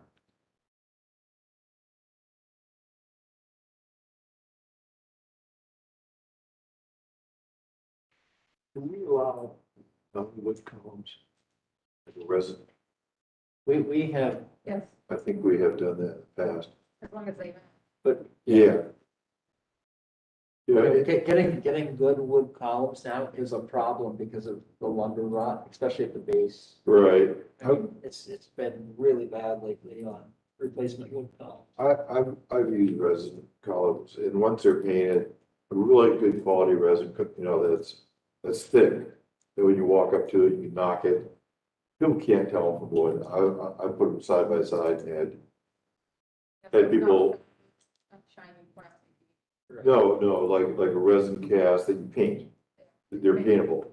And when they're painted, even touching them, you can't tell, and then you don't have that rot issue, because the rot issue, the new wood is really difficult. Yeah, there's a house just like right up the street, it's the twin of it. And the, but like the fiberglass or the aluminum ones are just too,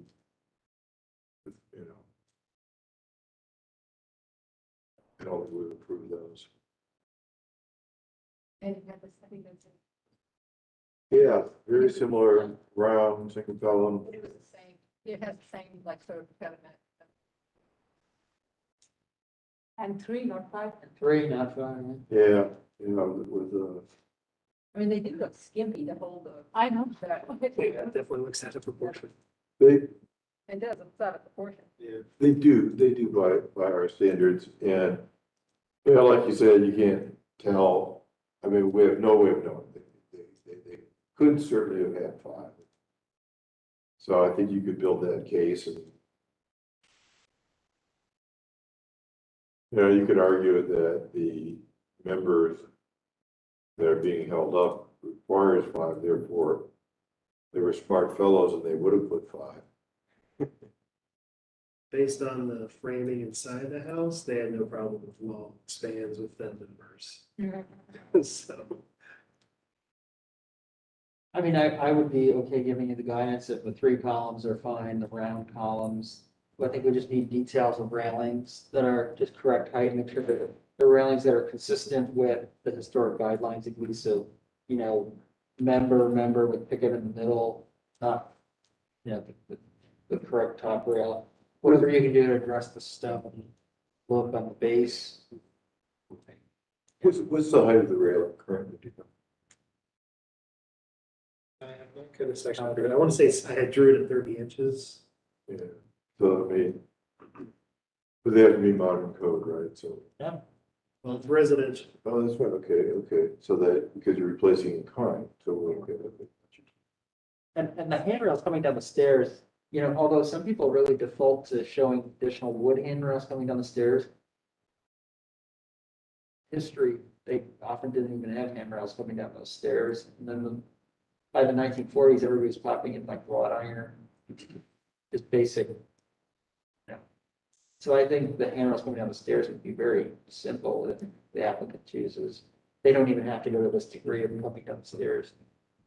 But if he wants to. But if you want to. So what are you saying, that a potentially wood handrail coming down the stairs would be? Wood or metal, it's Metal. really up to you, but if you did a simple, even more simple wrought iron, you can go more simple than what's even there. I think what we're saying is we're pretty open about the one coming down, because historically, they kind of got added later, Yeah. and so they tend to have an inconsistency with the rest of the house. Yeah.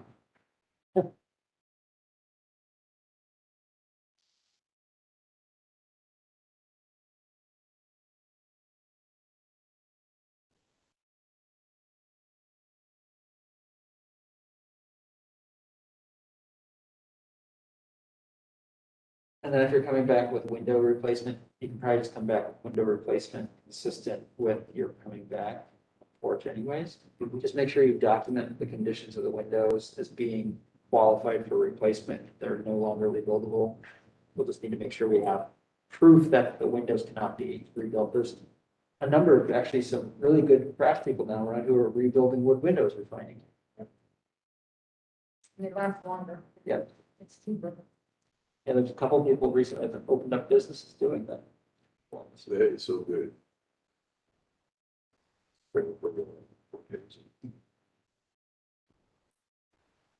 Any other questions for me? Do we need to change this to conceptual? or just- It is already noted as conceptual Yeah. review, so we don't have to take any action at this point. Okay. This is great. Thank you very much. Thank you. Thank you.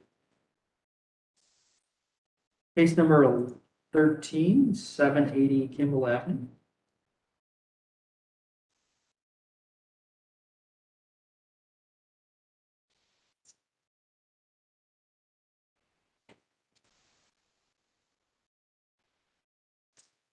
Good evening.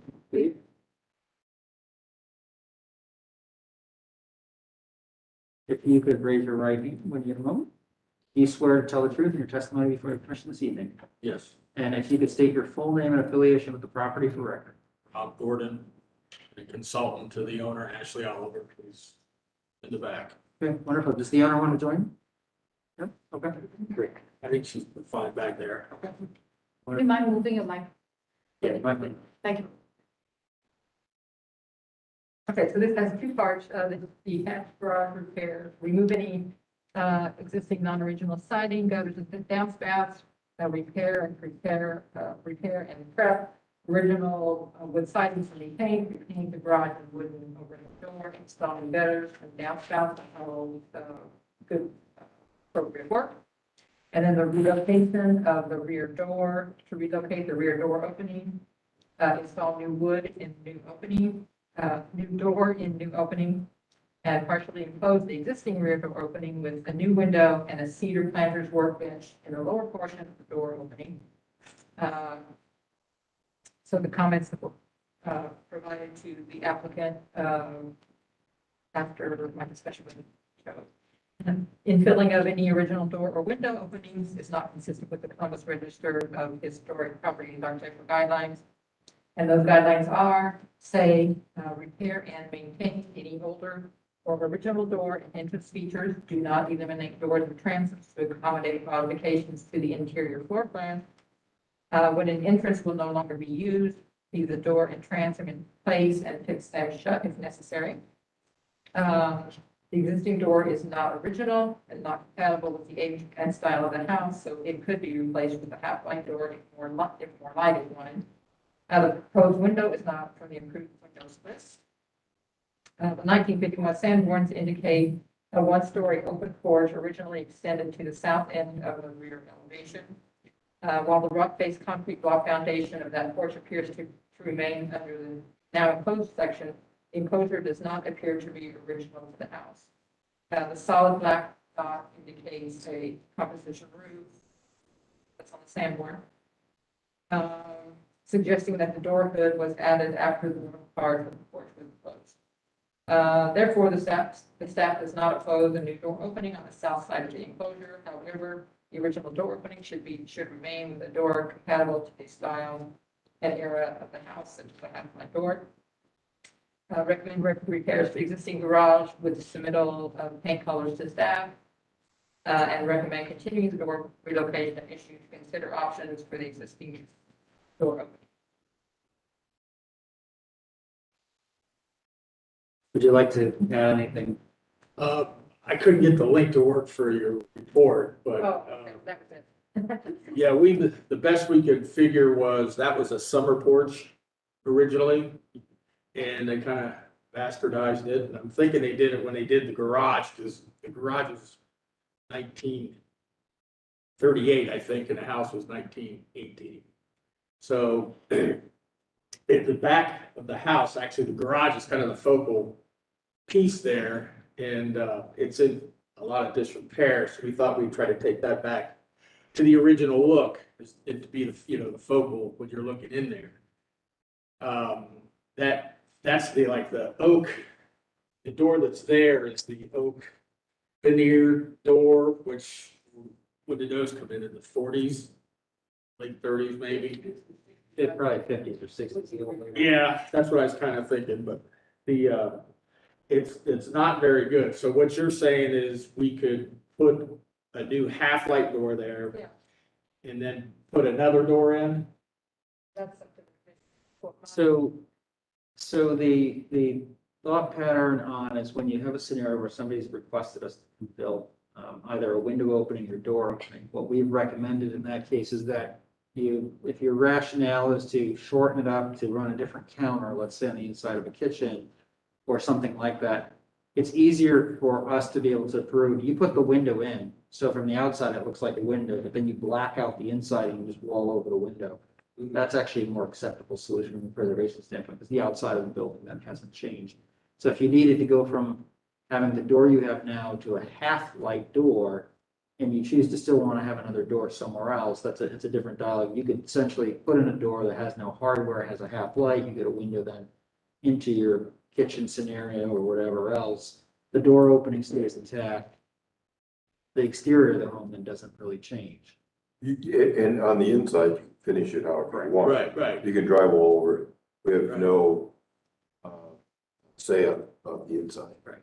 The addition of the door is a completely different matter. It may be easier for us even to kind of maybe, even before we get into the details of the door and debating the door and those kinds of things, is, I mean, looking at the garage, I think the garage is a pretty simple process. And if anything, I mean, if there's no objections, I'd love to, why don't we just move that piece forward and clear the garage topic off completely? If you want this as a part of, Can we do, is it all right? Let's just do a part A, because I think we're all in agreement that what's proposed for the garage in its entirety. Let's just move that forward, at least, and get that out of the way. I think it's changing. 13?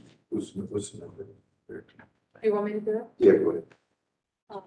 So HR 2202-011, Part A would be the detached garage repairs, and make a motion to approve.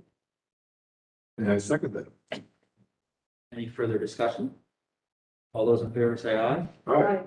Opposed, abstention, motion passes. So we've got the garage part done. Now let's talk about the, If you go the, So I missed it. Why do you need another door and not this, another opening and not the same? Well, they've created, I think when they chopped off half of that summer porch or summer kitchen, it's rendered that back little cube there's really not a good use for it.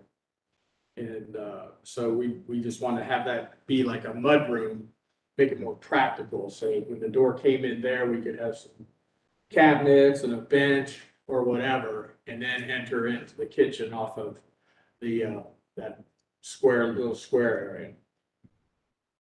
Now, I think we could put a door, the half-light, like you guys suggested, that would work, and I know how we can finish the inside of it. And then just do the exact door around the corner there. Similar to what the old front doors, when you had a parlor and then you had a front door. It had to give you that look, if anybody could really see it. and Connie, generally, would staff be supportive of the new door, because this piece that's on there is not historic, correct? no, I mean, that, on the same board, the dash mark showed that it was an open porch.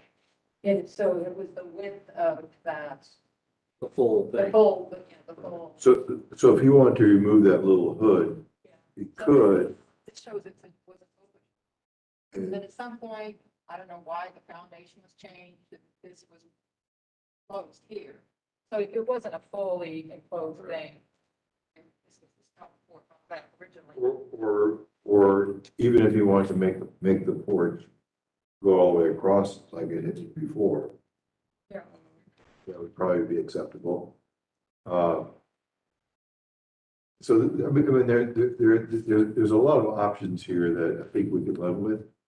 I don't have any objections about putting in the new door.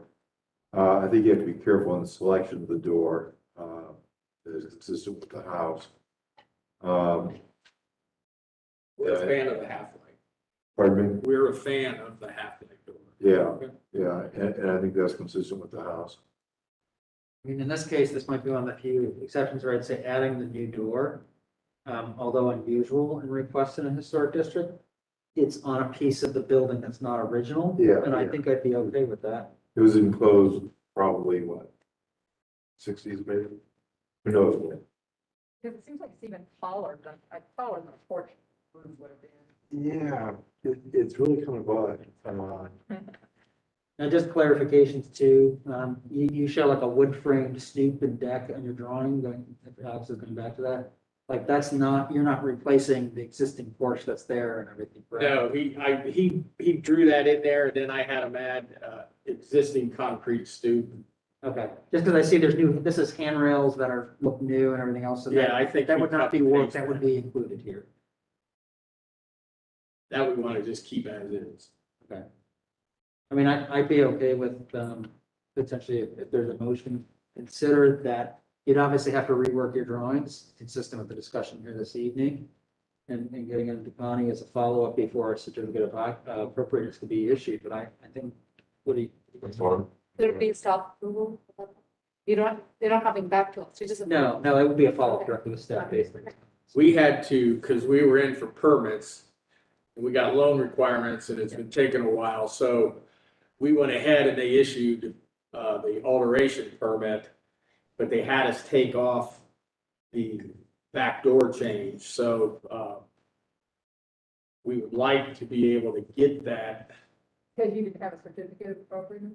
We need the certificate before they would approve that. So I could send the prints that they originally got to Connie that would show that. She will need to determine whether you have adequate documentation, but it would be the half-light we just talked about, and the door is shown. And just, obviously the modification already says existing concrete stoops, I think would be already there, so you just have to make sure that you're showing the correct door and everything else. Okay, so making a motion for HR 2202-011B, which is relocating the rear door. So we are approving that with a half-light door, but we're also maintaining the existing door opening and replacing that door with the half-light door. And you would submit the correct drawings to Connie and her director. I second that. Any further discussion? Is that Bill? Clear? Great, okay. All those in favor say aye. Aye. Opposed, abstention, motion passes. Okay, thank you. Thank you.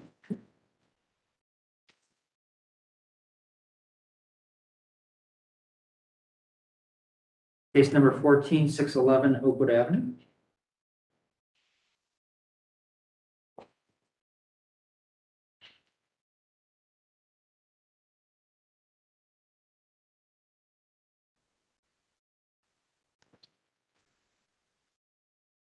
If you could each raise your right hand. Do you both swear each to tell the truth in your testimony before the Christmas Eve? I do. We do. Wonderful. And state your full name and association with the property for record. My name's Elena Green and I'm the contractor. Josh Green, contractor. Thank you, Connie. Okay, so repairs and a new rear addition were previously approved with a previous owner. The property was sold and work was begun prior to approval, including demo of the front porch and rear additions and construction of a new rear addition. A post order has been issued. The current drawings submitted are not sufficient for building and zoning review or commission review. I have given them the Mike French's comments. Gotcha. So staff has advised the applicant owners to request a preliminary zoning review. The zoning staff is saying that they didn't need a site plan because I did go out and look. It does appear that it's all built on the same footprint, so zoning does not have an issue with that. But as you know now from the comments that I gave you, the building department staff has requested a site plan.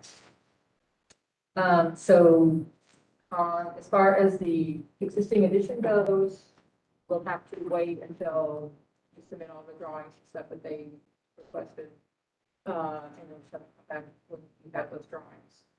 But the commission really can't act on that. In the interim, HPO staff and staff approve the following items. Installation of a new wood front door with a cut sheet. Installation of new gel one sightline windows. Installation of exterior light fixtures. Installation of a new roof, that's from the approved list. Repair of existing siding with new fiber cement shingles to match existing. Repair, replacement of any wood trim and like kind, addition on the main house. Addition of new 1x4 wood corner boards. Repair, replacement of box gutters and like kind. Exterior painting for submitted colors, and repair, replace concrete steps and sidewalks and like kind as needed. So you want to either approve those issues or move them to staff approval, and then provide comments on what you see in the current photo showing the rear addition that was built, and also about how to rebuild the front porch. And I added some new photos that I just took recently. So, okay. So I guess let's maybe start with because there's a long list of things that you possibly could staff Yeah. approve. Is it consent here? You'd be okay with the staff approval items that are listed? Yep. I think you have consent to staff approve Okay. the items listed. Do we, pass as a part of the motion? No, I think it's just that's just a consent from us. Okay. Now we need to talk about the specifically, you'd like to address the porch on the front that's already been demolished. I do remember this case coming up before the commission where we talked about this porch that used to be there. Do you have a picture of what was there? Because I do remember this. Or if you just go to Google and go to the address, I think you'll probably find the.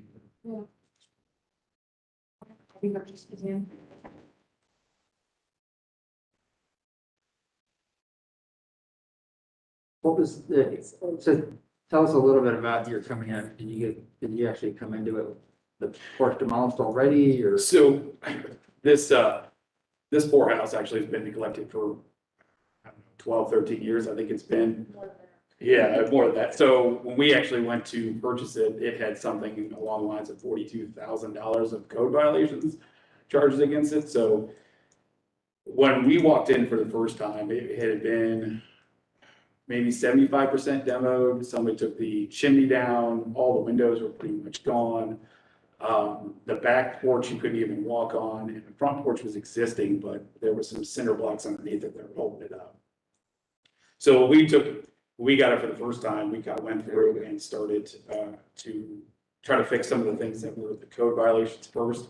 Because the other part of this is that we also want to do a garage, but the back half of the portion of this lot is actually owned by the land bank. So the agreement for us to be able to purchase that lot is based on us fixing the code violations, and then they'll waive that. So when we started that, she had submitted the permit into the city. We were unaware of the historical aspect of it, got to zoning. Zoning says, no, it won't go through because we need our COA, and that's how we found ourselves here. So then she redrafted it, basically trying to put the porch back to exactly how it was before, is our intention. And you guys are contractor or? Contractors. Yes. Just because, this wasn't that long ago that this case came through, and we obviously had two different people sitting in these seats. Yes. And just, obviously, But there's, I think that was too much for them to do. There's some considerable foundational issues that are in the basement that needed to take, I think it became too much for them to take on. So I am the lucky one to take it on. when I look at this, I remember we had a very distinct discussion with them because they had actually said the same thing. They just wanted to demolish the front porch. And we said, that's your front porch. What's in this photo right now, right here on the screen? You just need to rebuild everything that you see right there. Okay. So we really need drawings that show, the square pilasters that were there, the dentals were there, that molding was there, everything, those box gutters were there. All of that stuff was there. And you know, at that time, they had proposed a very simple skeletal front porch coming back on this, and we said, that's not going to work here. Right. So, I mean, you know, when I look at the front porch, I just said, we just need to have drawings for this. Okay. And I believe those are, I mean, it's, yeah, I mean, we, They need to be more detailed. the only, while we're going through the details of it, and I believe the only difference that we had that we actually took from the previous owner is the shadow box on the handrails instead of continuing the cedar shake look. And then they had, I think, a fencing around the skirting on the front. I prefer to do kind of more the solid shadow boxing, just because like it is in that picture for marmots and things of that nature, but I mean. But let's just even talk about that. You know, you said it's, oh, we only changed this, but what I see, that roof on that porch looks nothing like the photo we just looked at. Okay. Right, in fact, didn't they submit that? We did not approve it. Correct. Right. This drawing was not approved. Like, we had a drawing very similar that came into this Okay. commission, and that was, we said that would not pass by any means, and we just went back to it and said, you know, look, it's just very easy, you just need to replicate what was there. Okay. What was there is more of a hip roof, and we can continue that. It's looking at, and these kinds of porches are found throughout the neighborhood. Okay. You know, it's not all that different in proportion. I mean, I'm sure actually if you look at the house where you demoed it, you probably have the ghost line of being able to. Oh, the silhouette's there, yeah. Yeah, the silhouette is there to measure all those components, but it really just needs to come back with the dentals and the blocks, and the correct number and the approximate size columns. Okay. We just go off this photograph. Right. Yeah, and that's fine, we can do that yeah, too. we kept all the corbels and stuff that were on there and on the back and stuff Oh, like good. And that's actually to your benefit. that. Yeah, Well, and actually, most of them are, I they're, think we. somebody recreated them out of a 4x4 treated Yeah, they're post. not. Yeah. Yeah, they're not original, but still, Yeah. consider they're, the only question I had was, we had thought about doing a metal roof on the front, and I was told that that's probably not gonna be. I mean, that pitch on that is just not, I mean, it's not much more than, 112 pitch, and with the asphalt shingles, I was concerned, so I usually like to do metal roofing on that. And when you say metal roof, are you saying standing seam metal roof? Correct. So standing seam would not have been the correct thing. There are examples of roofs like this type, but they were flat soldered seam Okay. roofs.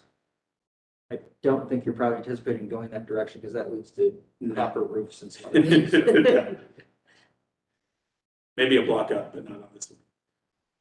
If it's very low pitch, almost flat, it could be a UPVM. That is correct.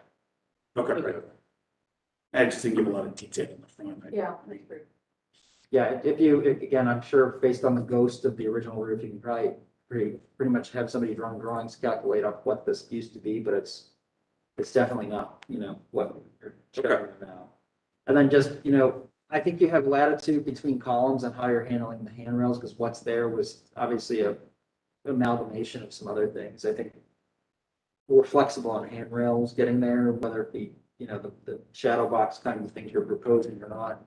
I think we'll have some flexibility on that. And we agree that the photo, obviously, which was showing, if you can go back to the street view.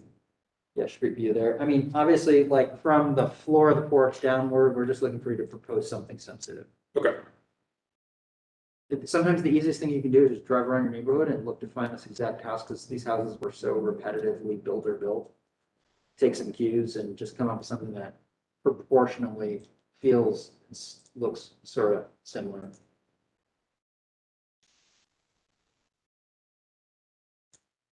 I thought the immediate house also had. And then you start to get into like duplexes. And it may be that you just, look at a couple blocks. Yeah, oh, yeah. But, I mean, it's really coming back to us with something that tells us what you're gonna get. Okay. That's correct.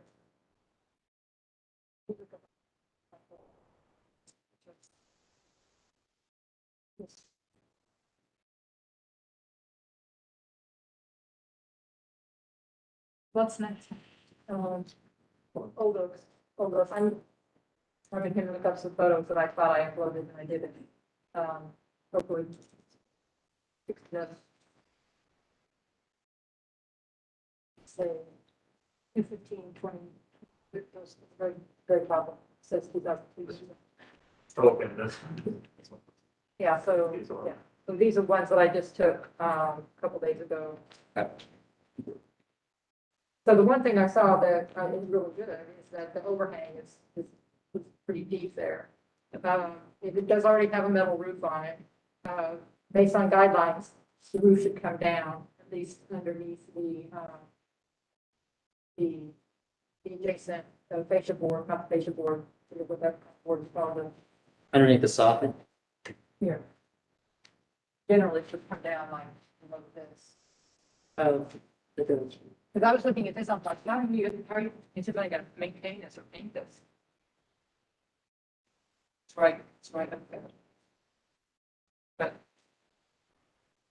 But that was my major issue, and, generally, an addition would be pulled in on the sides a little bit, but it's on the same footprint. You use the same foundation material. So it does kind of a little bit on the street side, and it doesn't on the other side, but, it's the same footprint, So I guess, what could make or break this for me is how you're gonna treat the soffit, fascia, and the gutter, everything else on this thing to clean this up. Right, I mean, is that really what we're looking for feedback on, is if this is the code, this is the compliant footprint, then how you're going to finish this out?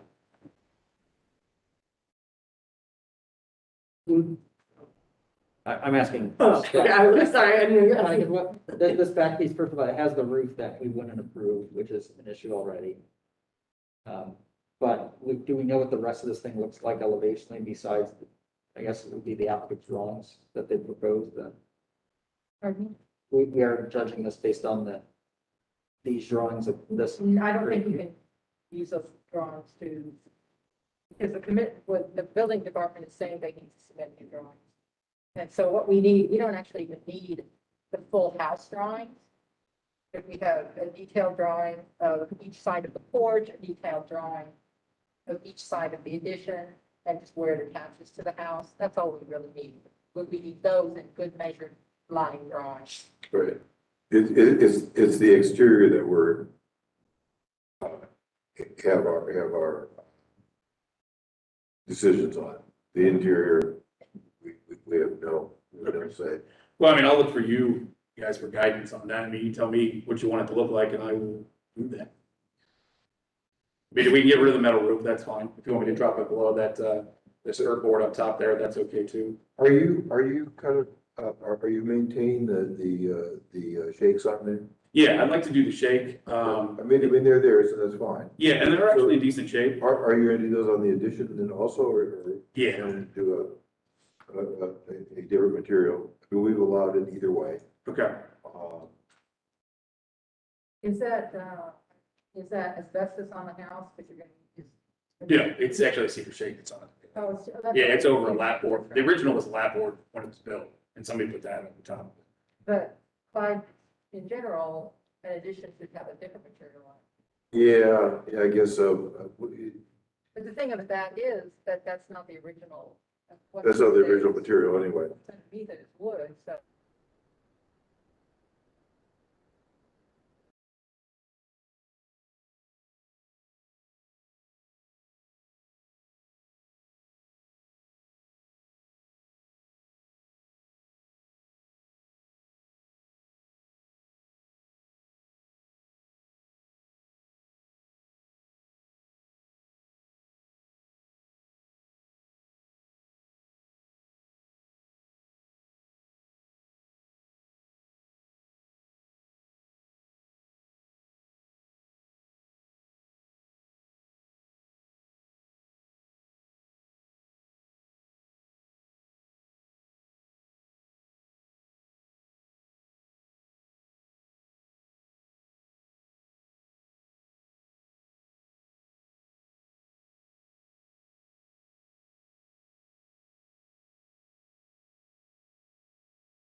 Yeah, except for a sleeping porch would have more windows on Right, correct. it. Which, the part that projects up more almost kind of, if it had more windows on it, I give that sleeping porch type of a thing. Your light fixture doesn't look right. And you basically, from what I can kind of understand there, is this some simple wooden steps going up, open? Correct. Yeah, correct. On the second floor, now, the windows are different distances from the floor. Why is that? Might just be the angle of the picture. They would be the same.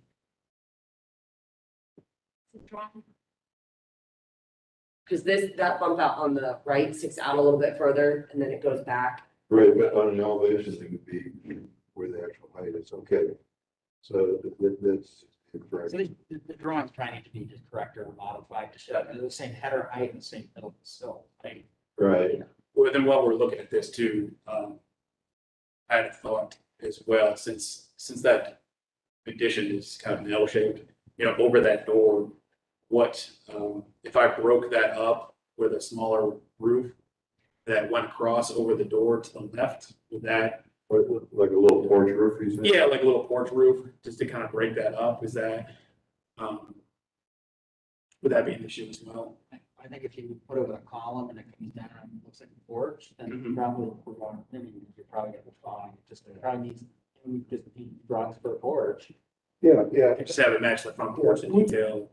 We've allowed additions in the back before, so, we're always looking at being consistent with ourselves, so that we're always interpreting the code, the same for everybody.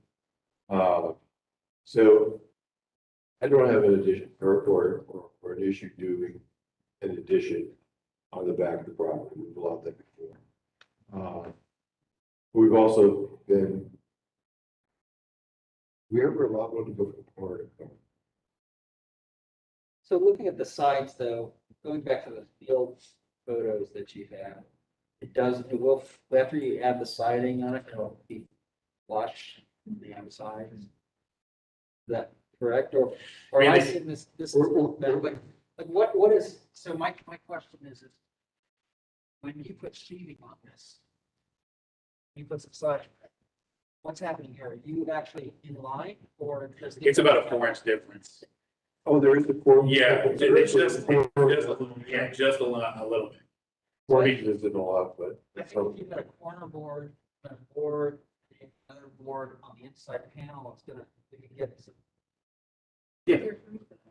Is that the same condition on the other side too? It's three of them together. The other side, I think there's more space. I mean, again, we just went back on top of what was there before, so my options were slightly limited. But there is a little bit of space there. Okay. I believe there's a little bit more on the outside. So both the corners reveal, okay? Not much. I mean, no more than a 1x6. Yeah, this is. We're being very lenient, sir. Yeah. Yeah, actually, I think the little porch back there would really help. Okay. I think it would really kind of pull together. I mean, the whole goal is to make it look like it was somewhat supposed to be there from the beginning.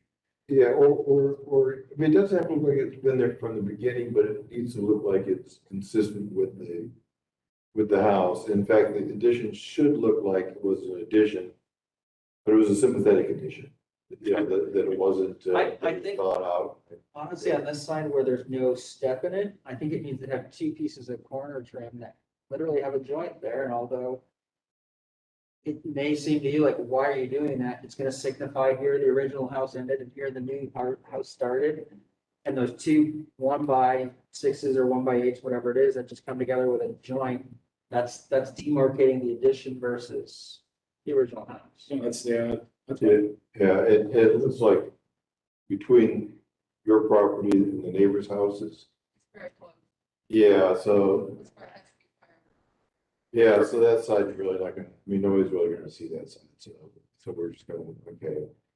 I guess I can convince myself of that. I think like while we're on this picture, I think that the back overhanging trim down that you have the whole back of the house, you need to think about how it looks like that.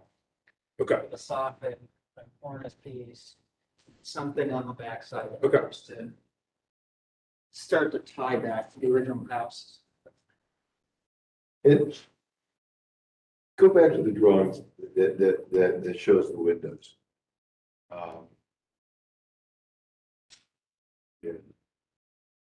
I really have no idea. That's okay. I know we're being demanding. With the, Yeah, that one, just to blow that up a little bit. The second floor window there. Why is there only one window? I mean, and why is it set so close into that corner? Is there some particular functional reason, or is it? That, in that space is the closet and the bathroom. So, I mean, we could flip it and make that more part of a bedroom and put the closet and bathroom into the original space. So just not a lot of windows for the closet, give you optimal, like hanging space and bathroom.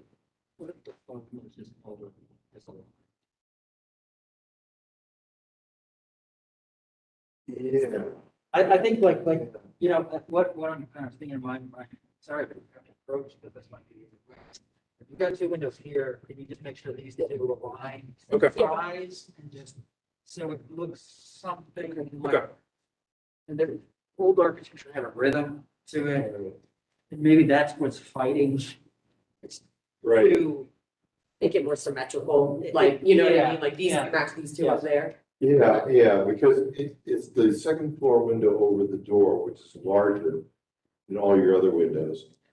And just kind of randomly plot there, it looks like. So yeah, if you could align them in a box so that they are some consistency there, I think excellent. If they can be like about the same size as the other windows on the house, it just helps just tie everything back together again. okay. I'd be okay. But while we're talking about windows, so on the neighbor side, in there, we were proposing to remove the two windows on the inside to make it more conducive to kitchen. Yeah, so there is two windows on that there's three windows on that lower side that face the neighbors. That are on what would be the kitchen, what we want to put, so we proposed to take those out. So is this gonna be, should I leave them and drive all over them kind of situation? You propose window with blackout and drive all over them. Okay, I think you're gonna. now the windows don't We're all gonna exist. shake our head yes. Yeah. Okay. Well, the windows don't exist at this moment, so do I just act like there's, like, I mean, I don't wanna buy a Anderson window, put it in and then go over it. Is there a way to get something that? I think you're gonna have to pretty much put the same window in as everywhere else. If you Okay. just block it out. Okay. So there's a consistency there. Okay, And I realize it's right up against neighbor property, but we have to be consistent. And Understand. supply everything the same to everybody.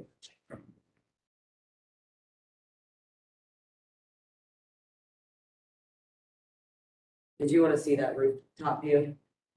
Yeah, if you can do that. I mean, you can just see that it fits right underneath it goes right underneath. it goes right underneath the original gutter and everything, and then the roof sits right there. I mean, If you could send this photo. I think it's fine. That's very- Sure, yeah. Yeah, so it's, And I can take more. the gutter one's still. fine. Yeah, we didn't The box touch gutter. that. Yeah, we left that, Okay. and then we just put this, like, tucked it right underneath it, so that would all stay intact, that this would be there, and then obviously we can change the roof. Okay. Yeah.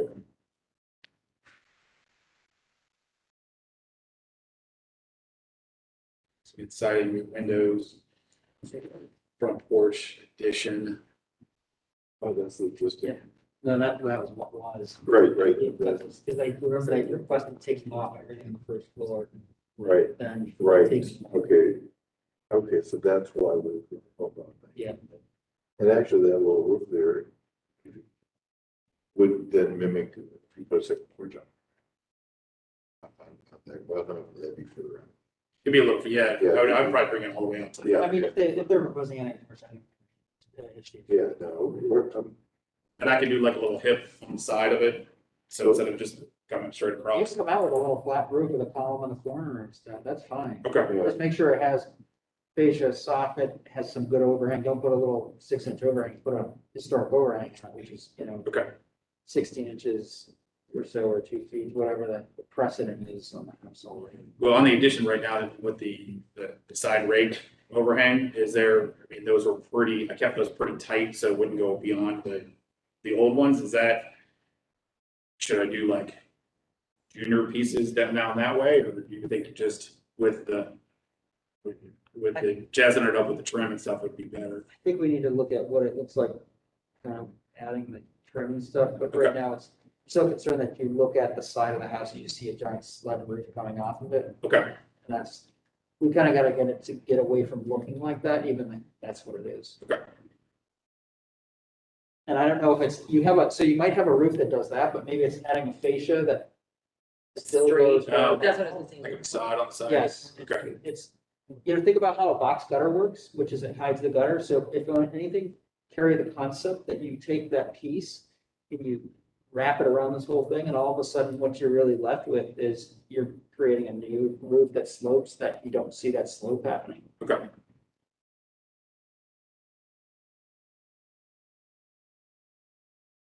If he does that, so the slope isn't seen, It looks like a flat roof. right, then can he leave the metal roof up?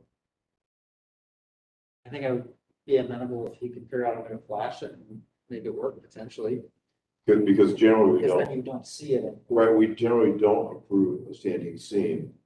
But we could do this as a test case contingent on that you can't see it. Because I could see that as something that we could go forward with, that if people wanted to put a standing seam metal roof on, if you don't see it. It's a better roof than an EPDM, we allow an EPDM, so. Essentially, what you're gonna do is you're gonna create this kind of freeze, and you're gonna wrap, and all of a sudden just keep pulling that steady.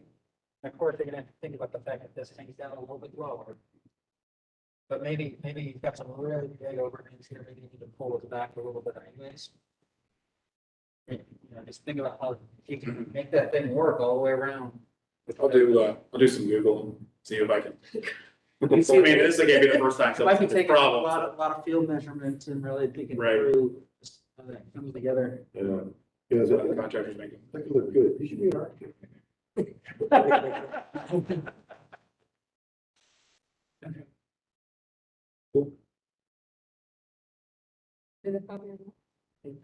I mean, windows we picked from the approved list, so I don't think there That's a was. step approval. Right, and make sure that all the dimensions are there. Okay. Uh, So that way I can order windows. 'Cause it takes forever. After you send it, I thought I sent you. you may have. Oh, okay. If I did, I can resend it. would actually do. This is conceptual advice to come back to the drawing, is that correct? Or you can continue it, whichever. I mean, we can continue this part of it if a continuation is needed. Anything we do to keep you moving along, we're trying to keep you. I mean, we could approve a window replacement. Well, I can do that. Yeah, she can do it. Right. The house. Right. Right, the staff, is there anything else? They were already approved for replacement laptop. Okay, so we're fine. So really, it's just revised drawings to address comments, and then we can Okay, just approve those. so we just need a motion to continue. But there's no, okay, so we'll have to come back. I'm just trying to figure, we have to get a COA to get the zoning, to get through, to get the permit, to do anything on the inside. So, but we still have to wait till the next time to come back to do that. There's no conditional COA based on, To get the drawings that Mike French Yeah, but he emailed us. and see if he approves those. Okay, And those ones are the ones that should come gotcha. first. Okay. Okay, So hopefully we can get those, because really the limit is like next Friday. to Okay. submit for next month. I can get the changes to Mike tomorrow. you wanted to get, like, I think a cut sheet. Yeah, and you wanted some measurements on sides, but I wasn't sure. I didn't know how this worked. Like, So, yeah, do I need to get it to him or to you, or how does that? Okay, uh, it's up to Mike if I need to get it back to him to him to be able to move forward with you guys or how that all works, so. You have to address his comments first. Okay. So the drawings. Gotcha, okay, okay. And I'll be following up. Maybe given the complexity of this one, this may be one of those scenarios where the applicant may want to attend the business meeting. Yeah, once you get the drawings in, because although we don't take action and there is some very limited interaction from people during those, we may be able to give you like, hey, if there's something, 3 or 4 things that stick out as being really off, we can at least say these things, if they were corrected, we may be able to prove and give you some advice to help keep you going. Yeah. Right, yeah, because that was the one that got canceled at the snow, with that snow, ice, yeah. Okay. Great. The only other thing I had is, would it be beneficial if we like held up boards to show you in like real time to try to hide the metal roof? Or do you just, is a drawing, okay? Accurate drawings. Just an accurate drawing, okay.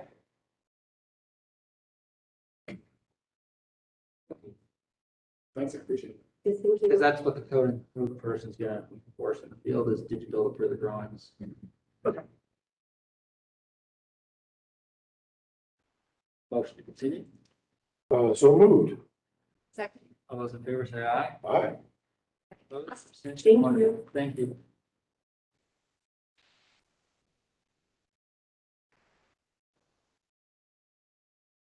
Case number 15512 Park Street.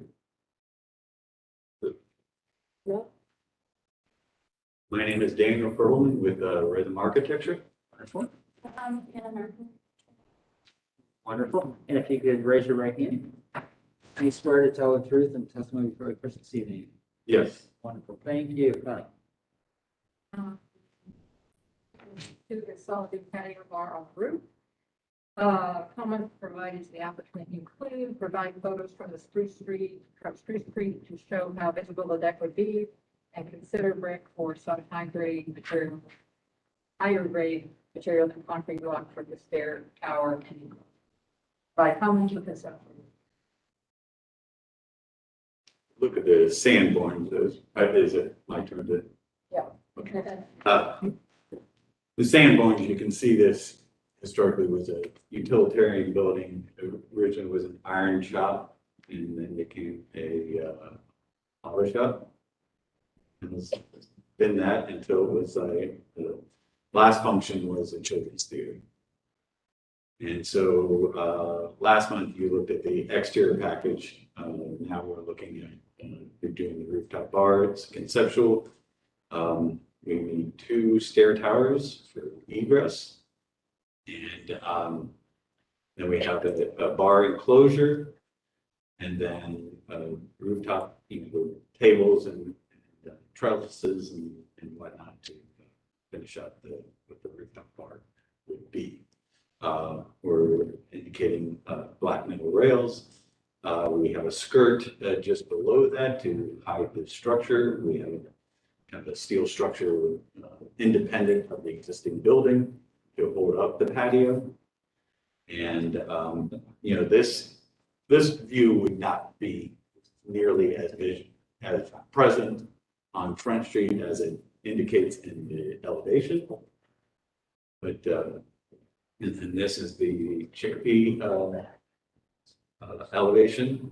Again, we have a trellis that's attached to the stair tower and black metal rail and the screen.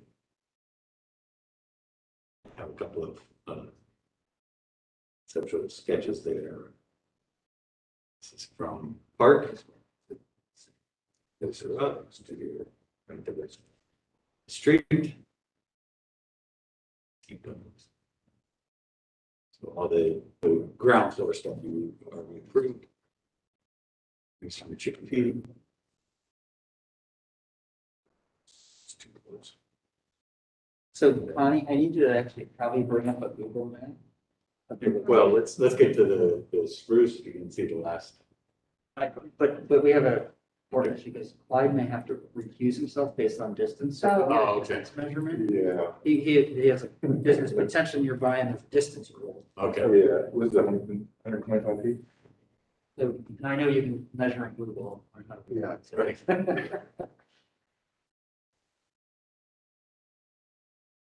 Bring the little house. I just wasn't sure how far the rest of the scale is. Are you thinking? Yeah, they're the children's theater building right here. You measure from this corner. I think probably okay. What's the magic number? What's the? Yeah, from here. Oh, yeah, this is. One corner. Yeah, I know where you're at.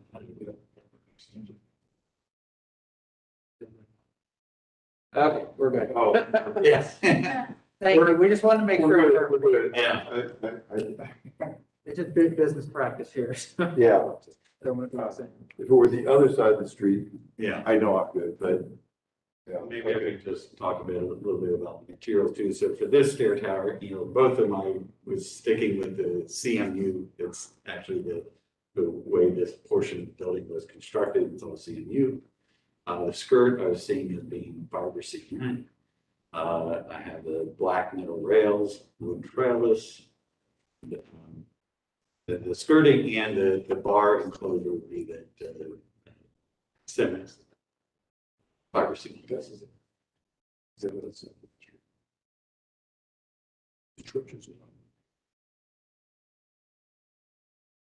Yeah. So can we look at just the alleyway view, looking down this alleyway? Because it.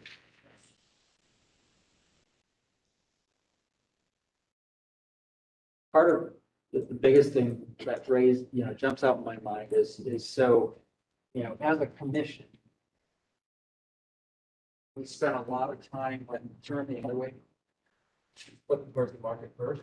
We worried a lot about what this thing looks like over here. How it goes, but now we turn to look down the other way. This is what we're concerned with. Did we get any answer to this? Yes, it's the next slide in the PDF. I think this was never approved. So this is my plan is you have some proposed attachments to a whole patio. That's approved. Right. There we go. Whose patio is that? It wasn't. Now, what about the patio? That's part of what they have up there. Oh, it was never approved? Right, so Okay. your business is proposing to, I think, attach a stairway over to. Well, connect. that is, to be honest, I think the stair is going to go away. I kind of resistant, to attach these two, and it seems like he's willing to accept not attaching any kind of stairway connected to. So my question is, we've got some things that need to be, would need to be resolved anyways there. Secondarily, Connie, is if we were hearing this project for the first time, would we even allow CMU, given the visibility of this alleyway at all? And so I know you're proposing extensions involving CMU and a stair tower, Right. and yet this view is such a critical view now. Because, because of the additional development in the streets. Well, not even just the additional development, I mean, just it's, when the CMU piece was added, obviously, it wasn't probably a historic district at the time. What It was- material? Correct. Right. Right. Fancy brick, then it's got. There's a existing. But we're just taking something that doesn't work and we're making it worse because it doesn't work. Right, but when was that built? That was built, go to my Sanborn maps. It probably was built after the 50s. Okay. That's 1901, 1922. There we have 1951, so that addition did not exist until after 1952, 51. Okay, but it probably existed before 1970. Right. Because if it existed before 1970, it's probably part of the historical fabric. And so, I mean, that's kind of what the district was at the time. mean, part of the history of the district is this sort of, kind of, I mean, it's found through some good times and some bad times. And so the CMU, I guess, reflects that period when, you know, it was kind of warehouse, it was kind of rough, it wasn't as gentrified. So I could live with the CMUs. My initial gut reaction is I didn't even have a problem with the whole roof proposal. If the finishes were acceptable to the commission, just because across the street basically was a facade with now 12 stories behind it popping up. How is one story popping up behind this building a problem? So, I mean, that's what we allow across the street in the historic district. I think we should remove it off one because that impacts. So, okay. So basically what's built second story. Yeah, I mean, basically, if you're standing in this spot, Right. there's gonna be a second story at the back. Right. And it's gonna be step back, how far? It's 20 or 30 feet. 30 feet. Yeah, the hotel across the street is 25 feet back. With the plan. And that was sort of the 25. is 25. It, I can't remember what I came into this commission halfway through that project, so I didn't. well, originally they wanted to tear down the entire block. No, And then it was, I don't know, 3 feet back, 5 feet, 10 feet, finally, at 25 feet, which you can still read. It's at least 25 feet. You can still read the original buildings. Yeah. There, because it's 25 feet, and a lot of those buildings, or some of those buildings, were only 2-story, the first 25 feet, and then they dropped down to manufacturing and warehouse. So they had a 2-story fancy front, and then warehouse back. It started about 25 feet. So, And the stair is even a little further. I mean, I'm beyond the argument of making the pop-up. I'm okay with the pop-up and doing the deck and doing the stair tower. So then I guess what is our official duty though to, make sure that we're doing the correct thing, given the visibility of the alleyway, the structure, because when you're a building set back and you pop up, we still, we've made other individuals make sure they have a high quality material, everything else that pops up back. So my question just is on the backside, because you can see so much of this thing on the backside, what is the right look for the Right. back? So I just want to make sure what you can see now, this is the unimpeded part, even though you can't see it from the front. The moment you get on the side street, a lot You of. can see it, but if you look at, and I realize this part's gonna be covered, but in the North Market, which was done 40 years ago, maybe, when they did infills on that, they did CMUs on that, on the front, the part that was missing, and part of that was to show the materials and kind of the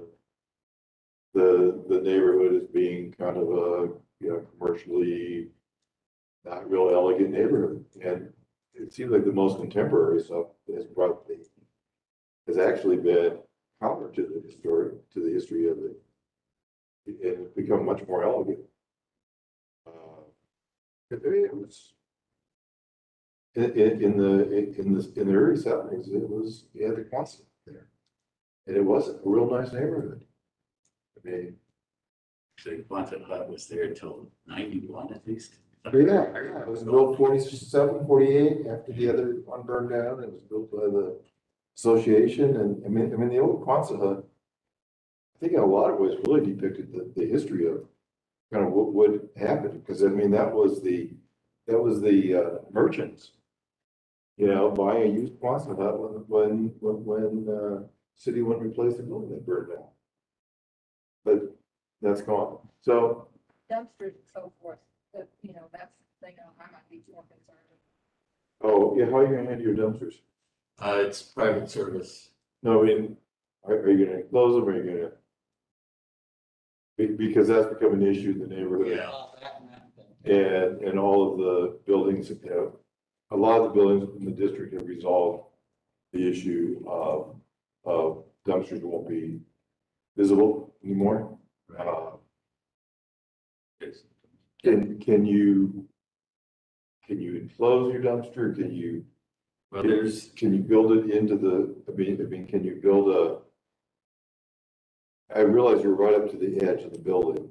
yeah, there's no land to actually build. Can you cut it into the ground floor with a couple of doors? I mean, a trash room in the building. is a trash room in Right, the building. right, trash room in the building that opens the doors to the outside for pickup. I realize that takes away some commercial ground floor for rental, and so that becomes costly. At the same time, you're also getting the second floor, because the dumpster can be a real kind of an eyesore as we're kind of looking at that view down there. Is that your property's dumpster right there? So the owner, we represent, I have no idea. Okay. So in terms of how Callahan's handles theirs, I don't know how they handle theirs. Okay, but you gotta figure out how you're gonna handle yours. Yeah. And I don't think we would be receptive to handling it with the dumpster sitting in the alley. Is this also, by the way, does this get a parallel review with the dam commission or anything? Yes. So I also have to say, like, too, a part of this though is, although we have to be cautious, we're not being the planning commission or, looking for something that development commission might be looking for. Yeah, that's true. Or downtown commission, I guess, would look for, Right. and part of our charge is simply, is it historically appropriate, the right materials, right feel? That's true, but in Callahan, it used to be benevolence. That's if I remember right, it's also block with the, Yeah. the stone. It is a block with a stone. Well, Yeah, with the stone look, but it's still block. Did they paint that? yeah. I think this building's had a lot of work done to it that was not approved. Because I don't remember that being painted No, it's prior. been painted and all that stuff up on the roof. When are they gonna take the paint off? Look at all We gotta get some. that. It's a whole city. I mean, that's, We made other people take the paint off. If you go back to that elevation, you get the CMU goes up. And I don't know if this is our thing and the architect here, but I think part of, so right now, the build on top of the existing structure, it's flush, right? No, it's set back. It's set back. It looks like it's flush. I was gonna say if it's set back, it might look better. Yeah, it is set back, It doesn't feel like- independent structure from the existing. Yeah, So it doesn't look. there, there, you can see the offset too. And I'm not wedded to the CMU, if he has something else, but I'm sure it was. I got a question for that. Material. For that stairwell tower that just comes up, That's the just problem. because it's so visual, would you just reconsider that to be something else? Because it is gonna have some view, like the CMU, I get it, utilitarian on the alleyway.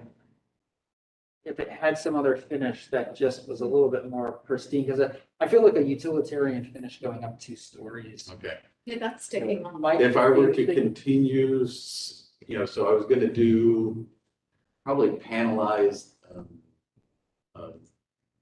fiber cement. Or Would you consider, board mat or, would you consider doing that maybe more in glass, more transparent or something? this needs to be a rated assembly. Okay, That gotcha. needs to be, Got you, because in addition, can be very contemporary right. and should be distinguishable from from the original. So, I mean, that could be something pretty exciting, kind of. I know, Kind I of, would love to do that. I mean, I'd be open to something more exciting, because I think the district is that really kind of that. Of its time. Yeah, like make this piece of its time. Yeah, because I mean, But that particular stair definitely needs to be a rated assembly. the new addition or the new building going up in the parking lot of the North Market, is very contemporary and, But yet so it's clad in a lot of nice finish. it is. A lot. And like I was saying, the district has evolved. And so now the finishes are pretty high. I mean, it's from a high-end district. Yeah, And so something artsy, original, fun. Consider a mural. Huh? I could consider a mural. Mural? You could do a mural or, I think graphics commission would have to weigh in, but I actually. Well, if it's just an art mural, then you don't. right, or it doesn't have to be a cube. You could consider doing an angle box, stairwell, Angle, but still keep it CMU because huh? I need CMU for the rating. Okay, well, you could do the CMU and then But write if it it's in. like angled for Yeah. the slope of the stair, Or, I don't know, something, maybe a little. something interesting in orange. I mean, right now, even Painted it does look different like it's colors. extending all the way, and that's really jarring. Would you, consider, not always the thing you want to hear, but like the hotel that sticks up has a nice finished metal. Would that ever be something you could just put over the CMU? Or, I mean, I'm honestly not even opposed to murals over block because they tell a story, they add another configuration and, we know there's a mural coming in the hotel. Yeah. It's what it is. To Yeah, me, it just feels better, like even a mural feels more upscale than just the blocking, knowing the murals applied to block. Just everything to help it take up to the Yeah. next level. is- and that corner, could be more than a stairwell. I mean, it really could be kind of a focal point. It could be, Well, a mural, as long as it's not signage. So it has to be Right, a mural, right, but not a piece of signage. Yes, I But something wrapping that cube Yeah. could actually be sort of fun. yeah, Sky's the limit. yeah, or different types of material or just something. Because it's clearly an addition. It's clearly a building that's evolved with the original sort of, what did you say the building was originally, when it was built? it was an iron shop. Little iron shop, kind of a utilitarian, but brick front and the back of CMU. Well, even So- though, I guess, again, it's a design thing, but thinking about the original use as an iron shop, is there something from that can take cues in the architecture? I'm not bothered by the contemporary handrails, the trellises, the concept. Oh, there I was just a- feel like this, whatever this piece is that goes beyond the block building will read like, I'm the block building that was one story from my time. Okay. And then here's the second piece that's from its time now today. Cool. And just trying to be a little bit cognizant of this second story pieces in the air. It's gonna be seen easily from what is, the North Market and that whole side street. So I'm just trying to be respectful of, this is a piece in a historic district. It's gonna have a lot of visibility. Yeah, get some light on it, and, are you gonna have a rear entry to get up? To get up to the patio, is that little door gonna take you up to the patio? Yeah, and you may wanna think about that door a little bit more too, as to that, it's an attractive entrance. Well, in terms of the exterior, the ground floor, you've already approved. You've Okay. approved, this door that. Yeah. Over And in door the front. came- Okay, sorry, Yeah. okay. So what I'm getting, Does that garage door go up there? yes, Okay, and actually the bottom panels are solid. They're mounted correctly. But you're okay with the skirting, you're okay with the handrails and the trellis. It's a matter of whether I do a mural or make this. I just feel it needs to be something other than just the same. Make it a block, different the same, shape. So, well, not, Does it I have to don't even, I'm fine with the shape as long as it's a different skin. on it. Different skin, different skin. so, It's something, something that's different, More however you exciting. decide to do it, I guess it's your design. Okay. Yeah, we don't want to play your architect. Yeah. court. We don't- Right. I know. That's where Right. I'm being real So kind. it's just a different skin, yeah, or if or that's like a the choice. mural or something along that line. Make it exciting, because it's an exciting neighborhood, and a bar should be exciting, and that neighborhood, with all the new stuff being added, there's a certain excitement to it. It may be a historical district, but it's not, people think historical district is all beige and gray or something, Okay. and It'd be great as a mural that says, welcome to the historic district. no, because then that would be. That'd be advertising. That would be a sign. It'd be a sign, it's like the trouble. go ahead and talk about this, but with the, you know, addition of the AC hotel and the new market tower stuff, do you need to be concerned about the Correct. Yeah. I do think because there's precedent of other roof items around here, and this generally seems to be like just such a thing these days right now. There's a lot of this out there. In fact, I mean, there's even, you know, sky level drinking experiences at the new Hilton Hotel, at the AC Marriott Hotel. I mean, I think when we talk about districts that keep changing, and a district has to keep up to be relevant as well and adapt to change of use. I mean, this district today is so far removed from what it was historically that I think I'm okay with it. And the little, you know, the most historic piece of this little building up front isn't getting this piece on it. So I still Right. sort of feel I can live with this because of those other things. It's set back far enough that you could read this building. It's not on the oldest piece of the building. It's Right. on the most modern piece of the building Right. today, so. Yeah, no, so is the, application was approved? It's conceptual. Conceptual, okay, so we don't have to. Is it different skin on both the towers or just on the one in the alley? I think you have to then think about your user experience of what it looks like on Right. that roof deck, so I'll let you decide. Okay.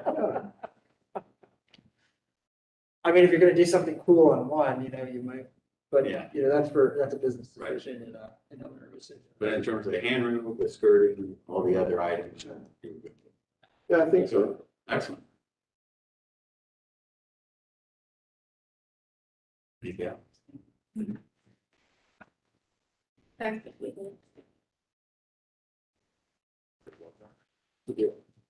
Well, we've got a county case number 16-710 South Champion Avenue.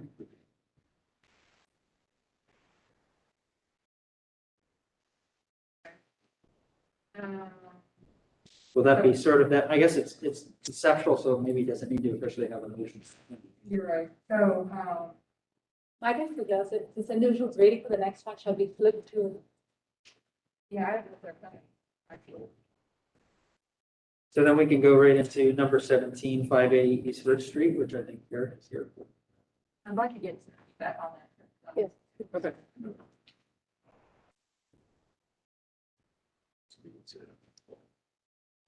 This is.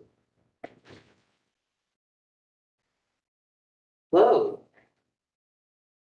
Gotta have you raise your right hand, sir. Do you swear to tell the truth in your testimony before you finish this evening? I do. And officially for record, full name and affiliation with the property. My name is Carrick Sherrill. I'm the architect of record for the owner, Wonderful, thank you, sir. or future owner, for the person that has the on the property here. Okay, so this application was conceptually reviewed in December. We revised drawings have been submitted. Some commissioner comments were talking about the relationship of the existing building with the two proposed buildings in regard to views from the rear and facade of each structure, and concerns about the experience of the inhabitants in regard to use of green space. Consider moving the proposed two-story building and making the existing three-bay garage part of that building. Not sure if it would be appropriate to incorporate the existing contributing buildings garage, so she's not doing that. Has no issues, proposed two-story building, the massing is appropriate and it's not replaced. Sorry, so as you, I'm sure you definitely noticed. Second story, the two-story building has been from behind, the proposed three-story building, leaves more open space, and that was kind of one of the biggest concerns, I think. Looks better. I mean, to me, it looks better. Yeah. Looks good. Do you have any other questions? The architectural style of the smaller building, I know that we kind of like gone over that one. Yeah, tell me about this reminds me of like a barn of a mill. Yeah, it was kind of the end elevation, I struggled with a little bit. I would probably, I mean, if there aren't any incredible objections to the general direction, I would probably refine that a little bit further. Change it up, do something a little bit different, but it's kind of where I landed and it's brick with, you know, vertical fiber cement at the top and then on the one little part that sticks out of the back. We just got the survey back and the lot is actually a little bit wider than what GIS was showing, so there's probably a little wiggle room to change some stuff about that, but I don't know, I mean, To me, honestly, like the right elevation, I don't have any problem with it. Like, to me, that feels, okay, I can buy it. If like the lower two stories feel like something I've seen before. Yep, the pop-up piece can be temporary. I think I struggle with this side elevation though, for some reason. like it should really just be stay more contemporary and flat. I think it's the window sizes, they sprinkle all around. It is a stair tower. So Right. It reads agrarian then. And it really cool design, maybe north of New Albany or something, or Oh, I don't disagree. on the edge of town, but this is an urban, you know, downtown. I mean, it doesn't read urban enough, whereas the other one reads, you know, typical kind of streetcar suburb. And then you suddenly have this little agrarian thing in there. Yeah, and to me, this is like modern, but still like has some Victorian turn of the century flair, and I feel lot. And to me, they just feel disjointed. Like we go from this to, okay, we've got that, but then a little bit of pop-up liner, and then this. I get to the side and just. Well, I mean, honestly, if you kind of look around this district in this like couple block area, there's like some, you know, there's some barn type buildings. You know, I worked on across the street where it was kind of a barn that. Yeah, but they were more. I don't know. I don't know if I'm really making a case for what I drew there, but. That's not, it looks like a silent.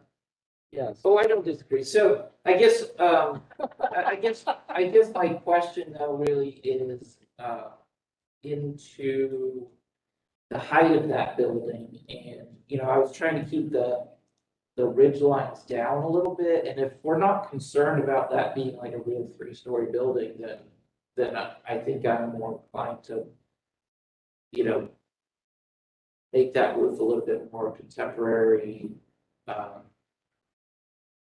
and achieve something more like that rather than. What if you did a little bit less of these small square, maybe that's what it is, it's the square. Right, if you use the windows like you did on the third floor, on the east elevation, and you put a group of 3 of those up there, so that would sort of read around the same way.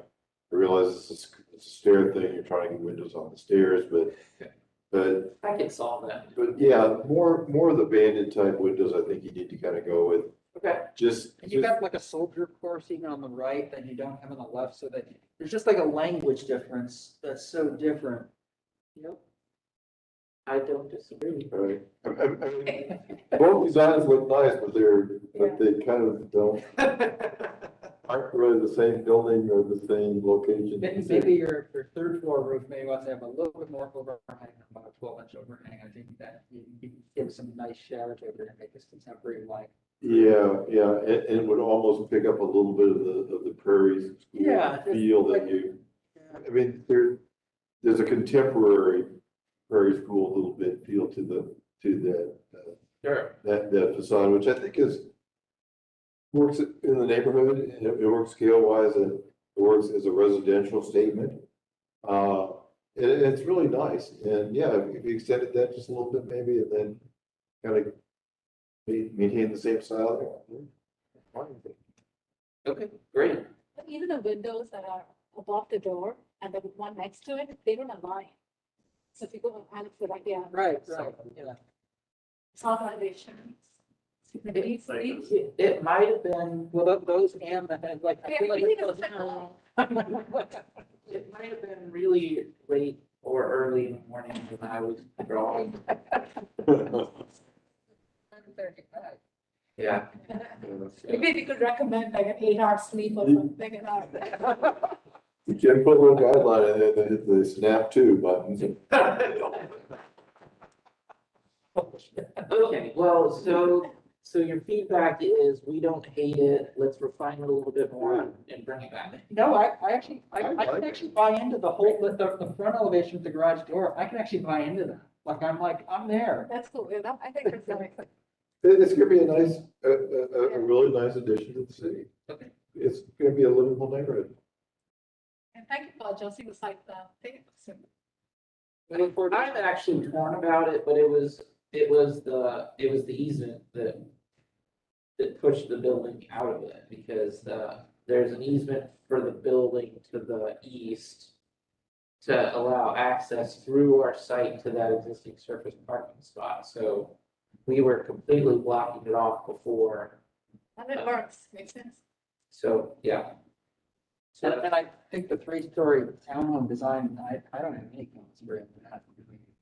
okay, well, what's my deadline for next month? Next Friday. Okay. Cool. And if you need to send things even before then to get additional feedback, Connie's good at wrestling up what's your thoughts? Before I get to retirement. Wait, you told me you were never gonna retire. September. Goodness. Nobody's still listening. Restricted, it's fine. Okay, well, thank you again for your feedback. We'll see you next month, hopefully with a thing that we can talk about in a final work. Yeah. Great, thank you. Yeah, Thank good you. night. Okay, so the whole business is coming. Could we go to that 710, 615? Oh, okay. Didn't know that, okay. Okay. He's hanging out, yeah. Hi, everybody. I just love it here. You have a fight with your wife?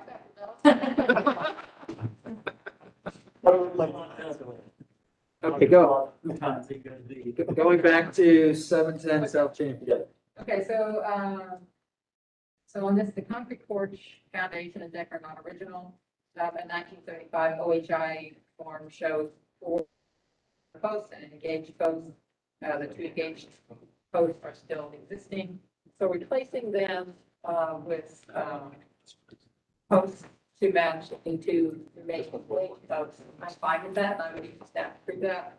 But they're asking too about putting panels, like privacy panels between, like the example here. Please get your feedback. You think that's going to be appropriate on this house? Okay, for like the panels for, Like this here. yeah, like railing, little railing, But I don't think that brand. probably not. It was the house, by the way, historically of a carpenter. Interesting. Like what? It was the house of a carpenter, correct? Oh, that's right.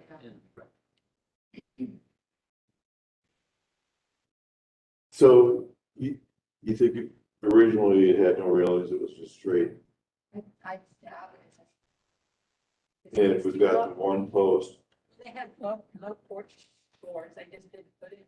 yeah. Sometimes they did that single round post, that single round handrail thing. That's true, but you would see a remnant of it. Yeah. Yeah, is there anything on that engaged post?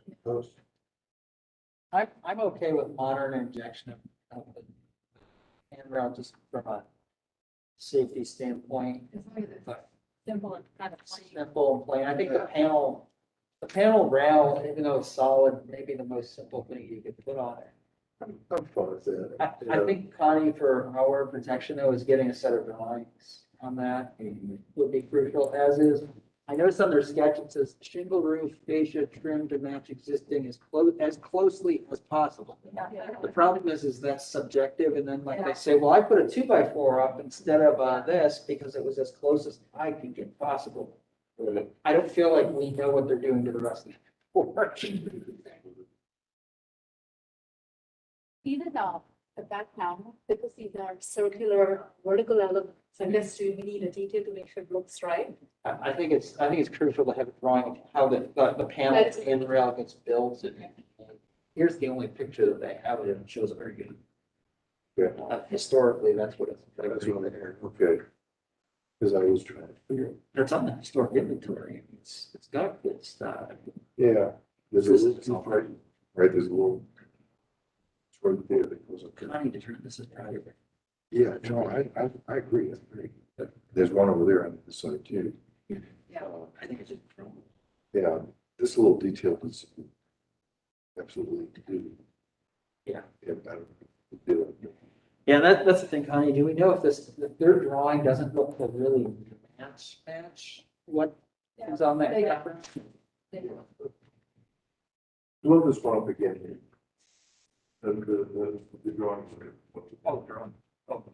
Yeah, see, on the detail, here at the top here, scroll back up, that little kind of the detail.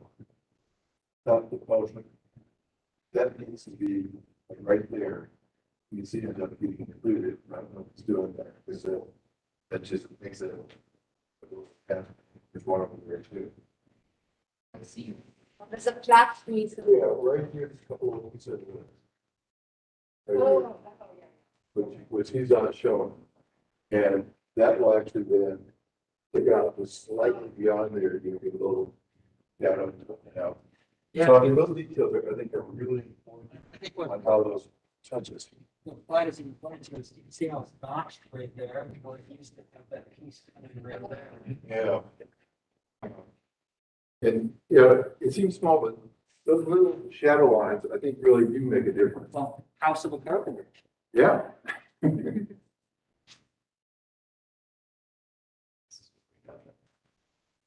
Yeah, it's the fact that it's actually on the internet is great. Yeah. So no matching, but, Do we have the original picture? They're not Xeroxes of Xeroxes of Xerox. Okay. Have a copy of a copy of a copy, so it's not good. Are these original somewhere in a file somewhere? Is that? We just have them from, it's hit and miss whether we have one or not. I know. It's stuck in a file. We just have to have one for this. We do have our original. No, because they're not, It's all they're OHI, not ours. So they would have them up there. Oh, okay. So the owner could get one. And they should have a little photo, you know, little, Right, but it's a real photo. yeah. Well, it's a contact sheet, very tiny, Yeah, but it would be more clear than this. yeah. Because, I mean, if it's a real photo and they can blow up a real photo. 'Cause they're not Those little fixed. contact sheets, yeah, if they're Well printed, yeah. if they're preserved. Okay, so then the last thing is old business, 35 West Jeffrey Place, you'll remember this one, was to, they did some work without approval, doing the back, deck and all that stuff. Yeah. So the hole in the park. And so the change that they want to make to this is rather than previously having one stair going downward, they want to have two stairs. And I thought, I didn't see any issue with it because it's below ground. But I didn't feel like I could stop with the change. Yeah. Yeah. It's fine. Yep. Yeah. Good. For this, we would give them. Okay. So moved. Second, Motion and second. Any further discussion? All in favor, say aye. I, Opposed, abstention, motion passes. Only item, any other new business, or sorry, old business? Okay, I will accept a motion to adjourn. So moved. Second. Motion and a second to adjourn here at 7:21 PM. Thank you. I don't know, this morning.